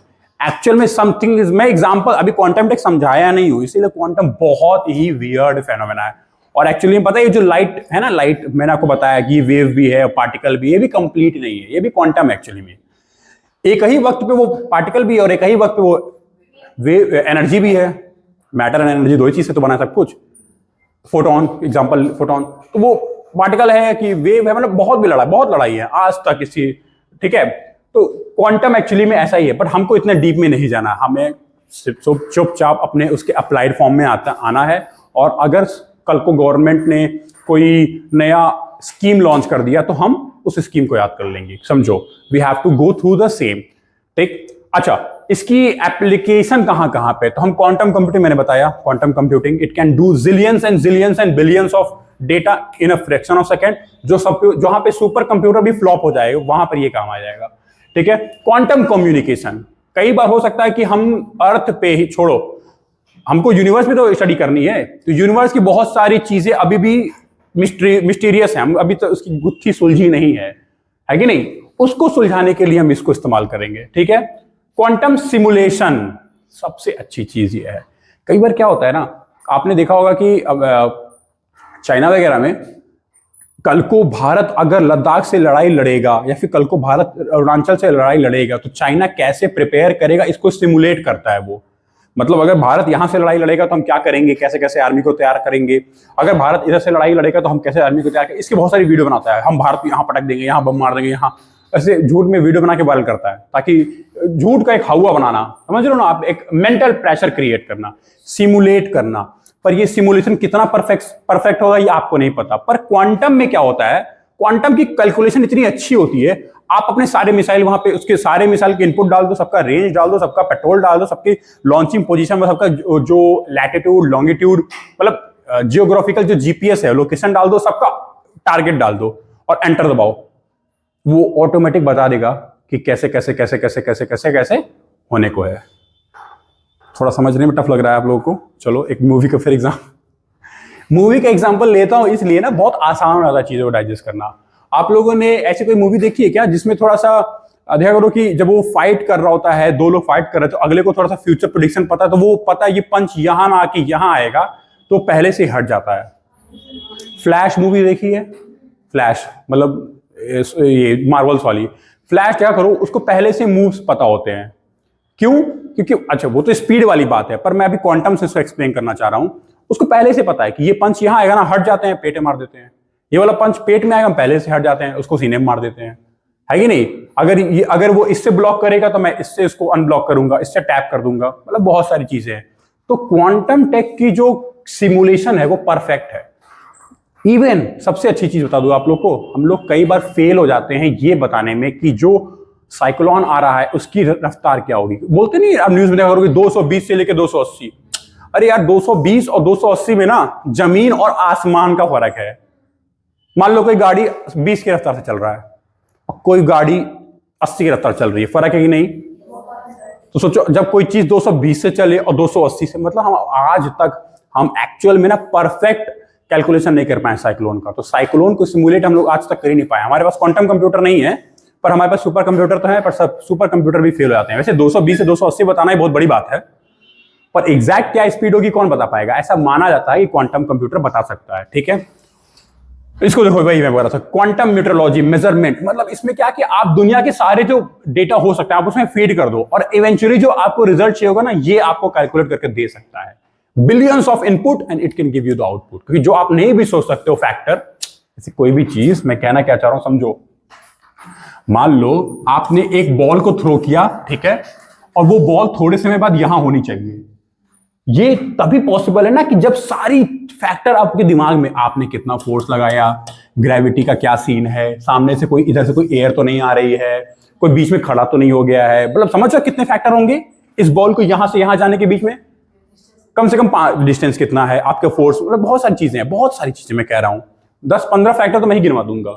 पर सोचो जब कोई बड़ी कैलकुलेशन करनी होगी, जैसे कि साइक्लोन की स्पीड, टोर्नेडो की स्पीड, समझ रहे हो, अर्थक्वेक आ रहा है तो इसका रिपरकेशन कितना हो सकता है, कितने वेव, उसकी वेव जो सुनामी जनरेट हो रही है उसकी फ्रीक्वेंसी क्या हो सकती है, वेव की फ्रीक्वेंसी क्या हो सकती है, कितना ये डिस्टर्ब कर सकता है, ये सब कैसे कैलकुलेट होगा। इसमें तो बिलियंस फैक्टर इन्वॉल्व है, billions of the billions and the billions and the billions factor involve है। तो कौन कैलकुलेट कर सकता है इसको, जहां पे हम लोग सोच भी नहीं सकते हैं। That is what I am trying to say. Friedman ने क्या बोला था, दो प्रकार के लोग होते हैं पहले वो जिनको क्वांटम, जो बस बिहेव करते हैं कि उन्हें आता है, और एक्चुअली में दिस इज ट्रूथ। आज भी इस पे रिसर्च चल रहा है क्वांटम पे, ठीक है। तो चलो हम लोग आते हैं इस पे। हम लोग को देखो, मैंने यहाँ पे लिखा है अपने ये नोट्स मेरे से बात करते, मैंने कहा आपके नोट्स आपसे बात करनी चाहिए। मेरे से नोट्स क्या बोला नीतीश, भटको मत, थ्योरी पे फोकस करो, थ्योरी से एप्लीकेशन, हमारा यही काम है। यूपीएससी में हमको क्वांटम वो नहीं बनना है, फिजिसिस्ट नहीं बनना है, हमें क्वांटम साइंटिस्ट नहीं बनना, हमें फिर से वही यूपीएससी पे क्वालिफाई करना है। तो somewhat we have to think about the application, ठीक है।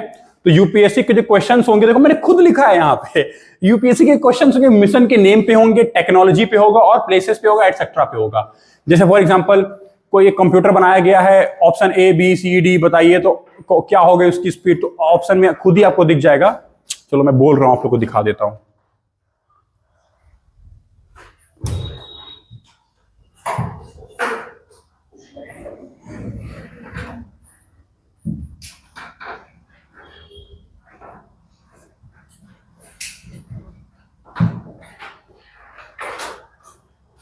एक सवाल आया था,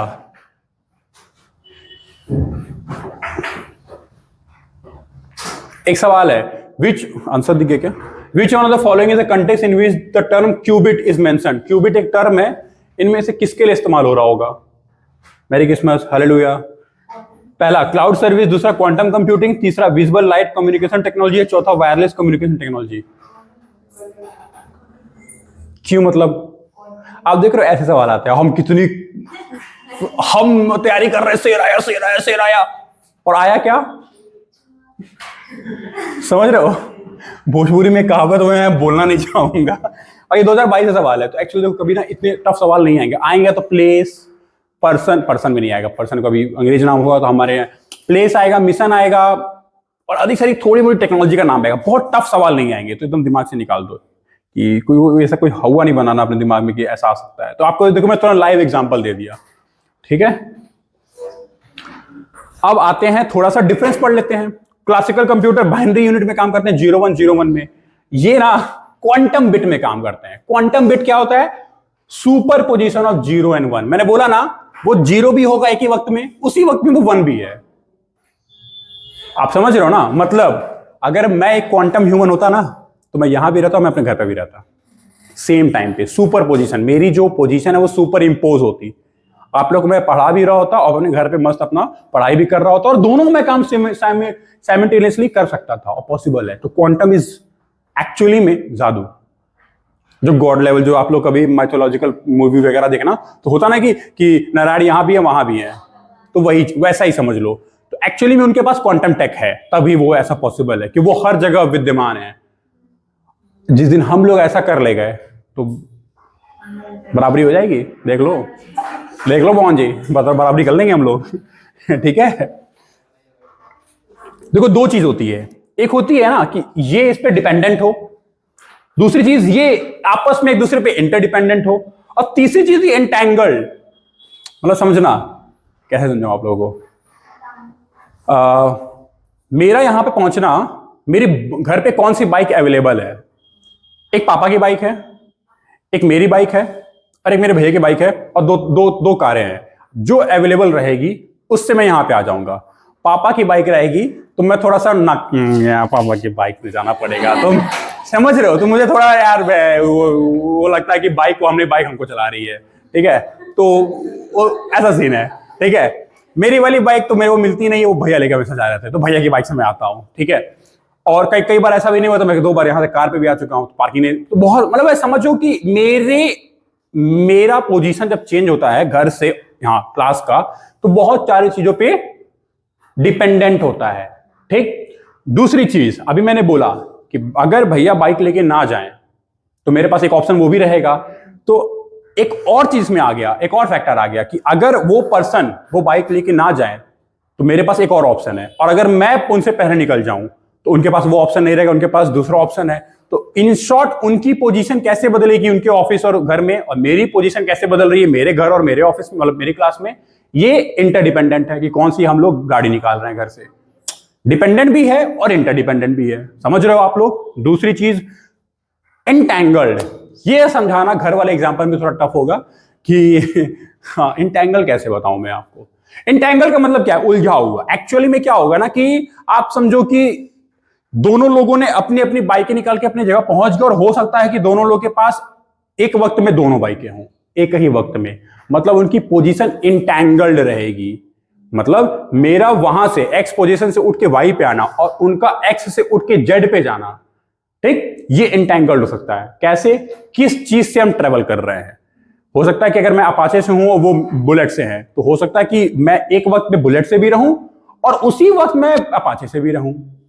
और सेम अगर मेरे पास बुलेट है तो उनके पास अपाचे रहेगा, और मेरे पास अगर अपाचे तो उनके पास बुलेट रहेगा, और वाइस वर्सा। तो ये इंटैंगलमेंट, मतलब एक तरीके से नाम में ही इंटैंगल्ड, डिपेंडेंट भी है, इंटरडिपेंडेंट भी है एंड इंटैंगल्ड भी है, ठीक है। पर बाइनरी में ऐसा कुछ नहीं होता है, ये एकदम इंडिपेंडेंट होते हैं आपस में। अगर वन है तो वन रहेगी, उसकी वैल्यू, उसकी मैग्नीट्यूड, मतलब यस, और नो तो मतलब नो। पर ये यस है तो नो भी हो सकता है, और यस नो भी हो सकता है, और यस भी हो सकता है। Yes no, yes and no, तीनों हो सकता है at a particular time, right. That is इसको इसीलिए क्वांटम बहुत ही इंटरेस्टिंग है एक्चुअली में। कभी समय मिले आपके पास कुछ ना हो जीवन में करने के लिए, तब क्वांटम के बारे में जाना, समझना। ये बहुत स्लो है, कौन सा? Classical computer. और ये बहुत बहुत वेरी फास्ट लिखना इज उपहास। आपके क्यों आपका लगातार पेन गिर ये बहुत स्लो है, ये बहुत फास्ट है, ठीक है। तो इन एक शब्द में बोले तो क्वांटम सुप्रीमेसी है। आप लोगों को एक वर्ड यूज होगी क्वांटम सुप्रीमेसी, बहुत लोग इस्तेमाल करते हैं। क्वांटम सुप्रीमेसी का मतलब क्या होता है कि अगर कोई चीज क्वांटम सुप्रीमेसी बोल दिया ना, तो मतलब उसका अब कोई सब्स्टिट्यूशन है ही नहीं जो उसको पिछाड़ सके, उसके बराबर भी आ सके। So quantum is equal to God level thing, God level thing. कोई भी अगर आपको जैसे कि फॉर एग्जांपल आप अर्थ को ला सकते हो क्या? It's very next to impossible. हाँ, पर आजकल ह्यूमन वो भी कर पाए हैं, बड़े बड़े डैम बना के। हमने पानी को रोका, फिर पानी का अचानक छोड़ते हैं तो फिर आ सकता है। इसको बोलते हैं इंड्यूस्ड अर्थक्वेक, पर उसकी पोटेंशियल कभी उतनी नहीं होगी जो नेचुरल अर्थक्वेक आता है। तो आप समझ रहे हो, पर क्या पता क्वांटम से हम वो भी कर पाए, यू नेवर नो, ठीक। अच्छा, एक और चीज, कंफर्म्ड बाय गूगल। एक अच्छा, ये चीज किसने कंफर्म किया है कि क्वांटम की हमेशा सुप्रीमेसी रहेगी, मतलब क्वांटम के आगे कोई ऐसी टेक्नोलॉजी नहीं आएगी जिससे क्वांटम पे चढ़ जाए। ये गूगल नहीं कंफर्म किया। और ये कंफर्म हुआ, ये देखो, ये क्या है? ये झालर दिख रहा है आपके घर में से झालर लगते होंगे दिवाली में, ठीक है। ये झूमर, ये क्वांटम कंप्यूटर है। एग्जैक्टली ये क्वांटम कंप्यूटर है, और देखने में कितना सुंदर लग रहा है ना। ये देखो, मैं तो सजाऊं अपने घर में, और ये क्वांटम कंप्यूटर है। इसका नाम भी देखो यहाँ पे मैंने लिखा है, साइकामोर, ठीक है। तो अब ऐसे ही होता है क्वांटम कंप्यूटर, ठीक।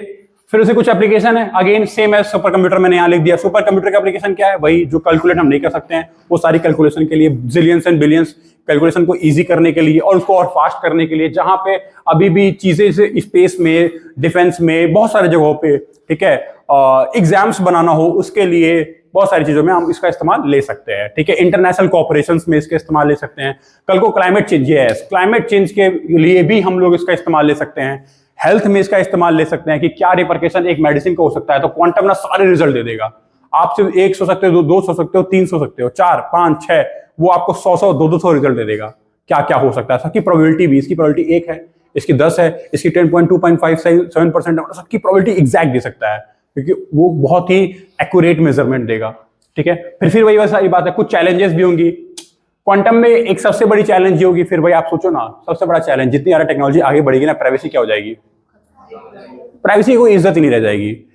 It can go up to any extent. मैंने बोला ना गॉड लेवल चीजें हैं, तो गॉड लेवल चीज मतलब क्या? गॉड से कोई प्राइवेट है क्या यहाँ पे इस पूरी दुनिया में?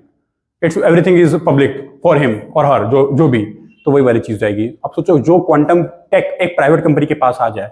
अच्छा, कभी आप लोग ये फील किए हो, आप लोग जो घर में बात करते हो और कभी गूगल पे जाओ और वो चीज में आ जाती है, होता है, आपके डिवाइस आपको सुनते हैं। डर लग रहा है कि नहीं? और this is fact, this is fact, you believe it और नॉट। आपको मैं एक फैक्ट बताऊंगा। मैं लास्ट टाइम में क्लास ले रहा था, मैं उन पूरी बैच के सामने मैंने इस चीज को लाइव किया है। मैंने बोला नाइकी नाइकी नाइकी 6000 नाइकी। जब मैं किसी क्लास में पढ़ा रहा हूँ, हर 20 सेकंड बाद मैं नाइकी 6000 बोल देता था हर क्लास में। मैं ऐसे 3-4 दिन किया। एक दिन मैंने लाइव बोर्ड पे मैंने बस गूगल लिखा, ऑटोमेटिक नाइकी 6000 आ रहा था। और चूंकि साइंस सेंटर में नाइकी 6000 का रूल नहीं है, पर आ रहा था। एवरी डिवाइस लिसन, सब डिवाइस सुनते हैं, सब डिवाइस आज के टाइम पे। और रुक जाओ, कई बार ऐसा होता है सबने किया होगा, सबने। और एक और मैं बताता हूं, कई बार ऐसा होता है कि आप कुछ सोचते होगे बस। ये तो और डरावना है, सच बता रहा हूं मैं। जैसे मुझे एक हाल फिलहाल में एक नई इंग्लिश वर्ड मुझे मिला, इंग्लिश वर्ड, ठीक है। कहां मिला? कहीं तो मिला, बहुत अच्छा वर्ड था, देखो मैं भूल भी गया। यू वोंट बिलीव, मैं गया गूगल पे, कुछ और ज़ारा की सेल आई थी कल, तो मैं वो खरीदने जा रहा था और वो इंग्लिश वर्ड नीचे आ रहा था।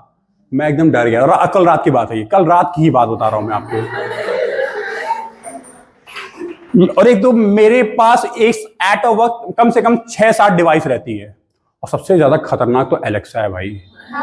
अरे एलेक्सा, मतलब मैं सच बताऊं, जब मैं नोएडा रहता था तो हम 2 लोग रहते थे, तो जब कभी कभी अगले को नहीं रहना रहता था तो मैं एलेक्सा का स्विच निकाल के तार वार तक दूर रखता था। एक बार क्या हुआ, मैं मस्त सो रहा हूं, ठीक है, रात में 2-3 बजे की बात है। आप यू वोंट बिलीव एलेक्सा से गाने बजने लगे। आप बताओ कैसा लगेगा? और मुझे तो गाने ये नहीं बजा था, जो भी बजा था पहले म्यूजिक बजी थी, मतलब वो खूब लंबा। कोई लास्ट जो सॉन्ग में, अच्छा एलेक्सा हमारी गाड़ी से कनेक्टेड था, एक्चुअली में यही है। एलेक्सा हमारी गाड़ी, क्योंकि नहीं Amazon प्राइम हमारी गाड़ी में भी है, और Amazon प्राइम एलेक्सा में भी है, और Amazon प्राइम मेरे फोन में भी है, और मेरे सारे डिवाइस, मैकबुक, लैपटॉप सब में। और अगले के भी पास मान लो 4 डिवाइस है, तो हमारे पास 8-9 डिवाइस, तो सब में एलेक्स प्राइम है। अगर कहीं भी कुछ भी डिफरेंस आया होगा, सबका बदल जाएगा ना आउटपुट। ये हम नहीं सोच पाए थे हम। रात के 3 बजे बजे, अब आप विश्वास नहीं करो, मैं इतना डर गया था, मतलब इसलिए नहीं डर गया था मैं, बस आप एकदम गहरी नींद में अचानक से गाना, कोई आपको पता कोई नहीं है। मैंने निकाल के, मैं कहा इसको सॉकेट से इतना दूर रखूंगा, अगर चल के भी जाएगा तो सॉकेट ना पहुंच पाए। सीरियसली मैं इतना डर गया। मैं कहा इसको पैक करो, अलमारी में डालो, ऐसा है। और अच्छा, आपको एक और मैं एग्जांपल देता हूं एकदम, ये आप लोग करके देखना। कई बार आपको यूट्यूब पे सर्च करोगे एलेक्सा की अजीब अजीब हरकत। मेरे साथ मेरे घर पे हुआ, मेरी मामी का छोटा बच्चा, इंग्लिश में उसने बोला कि Alexa give me a challenge that I can not, that is hard for me to complete and I am 6 year old. पता क्या चैलेंज दिया? भीगी उंगली को सॉकेट में डालो। यस, भीगी उंगली को सॉकेट में डालो। उसने दूसरा चैलेंज दिया, भीगे सिक्के को सॉकेट में डालो। एलेक्सा भाई जान ले छोटे बच्चे का। और मेरी मम्मी और मेरी मामी हनुमान चालीसा के लिए रखी है उसको। हम क्या छोड़ दो, बस हनुमान चालीसा सुनते हो सुबह शाम, वो तो ठीक है, पर ये जो हो रहा है ना, अलग चालीसा हो जाएगा यहाँ पे। और एक्चुअली में these devices are listening you every time. और एक और चीज बता दूं, उनमें की स्टोरेज कैपेसिटी भी होती है। मतलब आप उसको निकाल भी दिए ना सॉकेट से, दे कैन स्टोर, जो सुने होंगे उसी से वो। अरे आपको मैंने, अच्छा मैं बीच में फेसबुक का एग्जांपल दिया था क्लास में, उन्होंने एक रोबोट बनाया था, वो आपस में सोचो, खुद ही वो एक न्यू लैंग्वेज डेवलप कर दिए, खुद ही एक न्यू लैंग्वेज। कितना डरावना है ये, है कि नहीं डरावना? अच्छा ये वाला तो फील किए होगे ना आप लोग, ये जो आप लोग गूगल पे मिल जाते होंगे। अच्छा सब कुछ छोड़ो, आपने गलती से कभी कुछ मिंत्रा पे सर्च किया, फिर तो भाई पूरे, आपकी कोई प्राइवेसी नहीं, आपको मेल आने लगेंगे, खरीदो ना, खरीद क्यों नहीं रहे हो, खरीदो ना। हमको लगता है किसी दिन मैं सोऊंगा, मेरे घर पे ठट्टा को, तुम क्यों नहीं मिंत्रा से कुछ सामान खरीद लेते हो? मेरा 20 मिनट चल लिए थे। चलो ठीक है। तो बेसिकली क्वांटम टेक यही होता है। आप सोचो क्या क्या नहीं कर सकता है ये सब कुछ। अच्छा कुछ इसमें चैलेंजेस भी हैं, बट अगेन एक्चुअली में इट कैन डू एनीथिंग।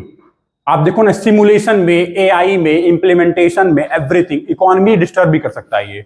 एक मूवी छोड़ो मैं बहुत सारे ऐसे साई-फाई मूवीज देखता हूँ, मेरे लिए ना, इसीलिए मैं बस बताऊं, मेरे लिए बहुत आसान हो जाता है चीजों को समझना। और आप लोग भी ट्राई करा करो, बहुत आसान हो जाता है। एक साईफाई, मैं ये मूवी प्रमोट नहीं करता हूं, मैं इसलिए बताता हूं, सिर्फ वो चीज जाके देखो। इसलिए Mohenjodaro is not such a good movie, पर उसमें दो चार चीजें बहुत अच्छी दिखाई हैं। अपर टाउन लोअर टाउन, डिफरेंशिएशन, उसमें ये चीजें आप अगर देख लिए समझ जाओगे, तो वो सब चीजें हैं। ठीक है, चलो ब्लॉकचेन क्रिप्टो डिस्कस कर लेंगे कल। ठीक है, अगेन कैसे ब्लॉकचेन काम करता है, क्रिप्टो खत्म। ये नेट न्यूट्रलिटी 5 मिनट है, और वेब 3.0 क्लाउड कंप्यूटिंग। ऑब्वियसली जो भी सारी चीजें हम कर रहे हैं कहीं पे स्टोर तो कर रहे होंगे ना, क्योंकि अब तो स्टोरेज डिवाइस फिक्स हो गए हैं। जैसे फॉर एग्जांपल आप कोई यहाँ पे फाइल बनाते हो अपने फोन में, पर सोचते हो कि यार फोन तो मेरे पास नहीं, तो लैपटॉप खोलते हो तो आपका गूगल ड्राइव वहां पे खोल के एक्सेस कर लेते हो। अब सर ने आपने को ढेर सारे नोट्स भेजने, तो आप लोग का एक गूगल ड्राइव पे लोकेशन बना दे, सारे बच्चे जब चाहे तब, सुबह शाम दिन दोपहर जब चाहे तब, गोरखपुर में, लखनऊ में, अपने गांव में जब चाहे तब, any time they can access cloud computing. तो दीज आर द थिंग्स। ठीक है, इंफॉर्मेशन टेक्नोलॉजी में ये सब चीजें एक रिवॉल्यूशन है, तो ये है। तो दैट्स ऑल। कल हम लोग कुछ और क्या, डिफेंस टेक 1 घंटे का टॉपिक है। क्यों? क्योंकि ऑलरेडी हमने स्पेस टेक में सारी इसकी जो कंसेप्ट वो पढ़ चुके हैं।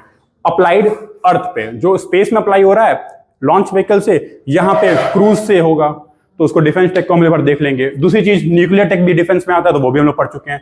तो अब जो मॉड्यूल बचे हैं, शुरू के जो 4 मॉड्यूल थे वो बड़े बड़े थे, अब जितने मॉड्यूल हैं छोटे छोटे हैं और अप्लाइड हैं, 1-1 घंटे के मॉड्यूल।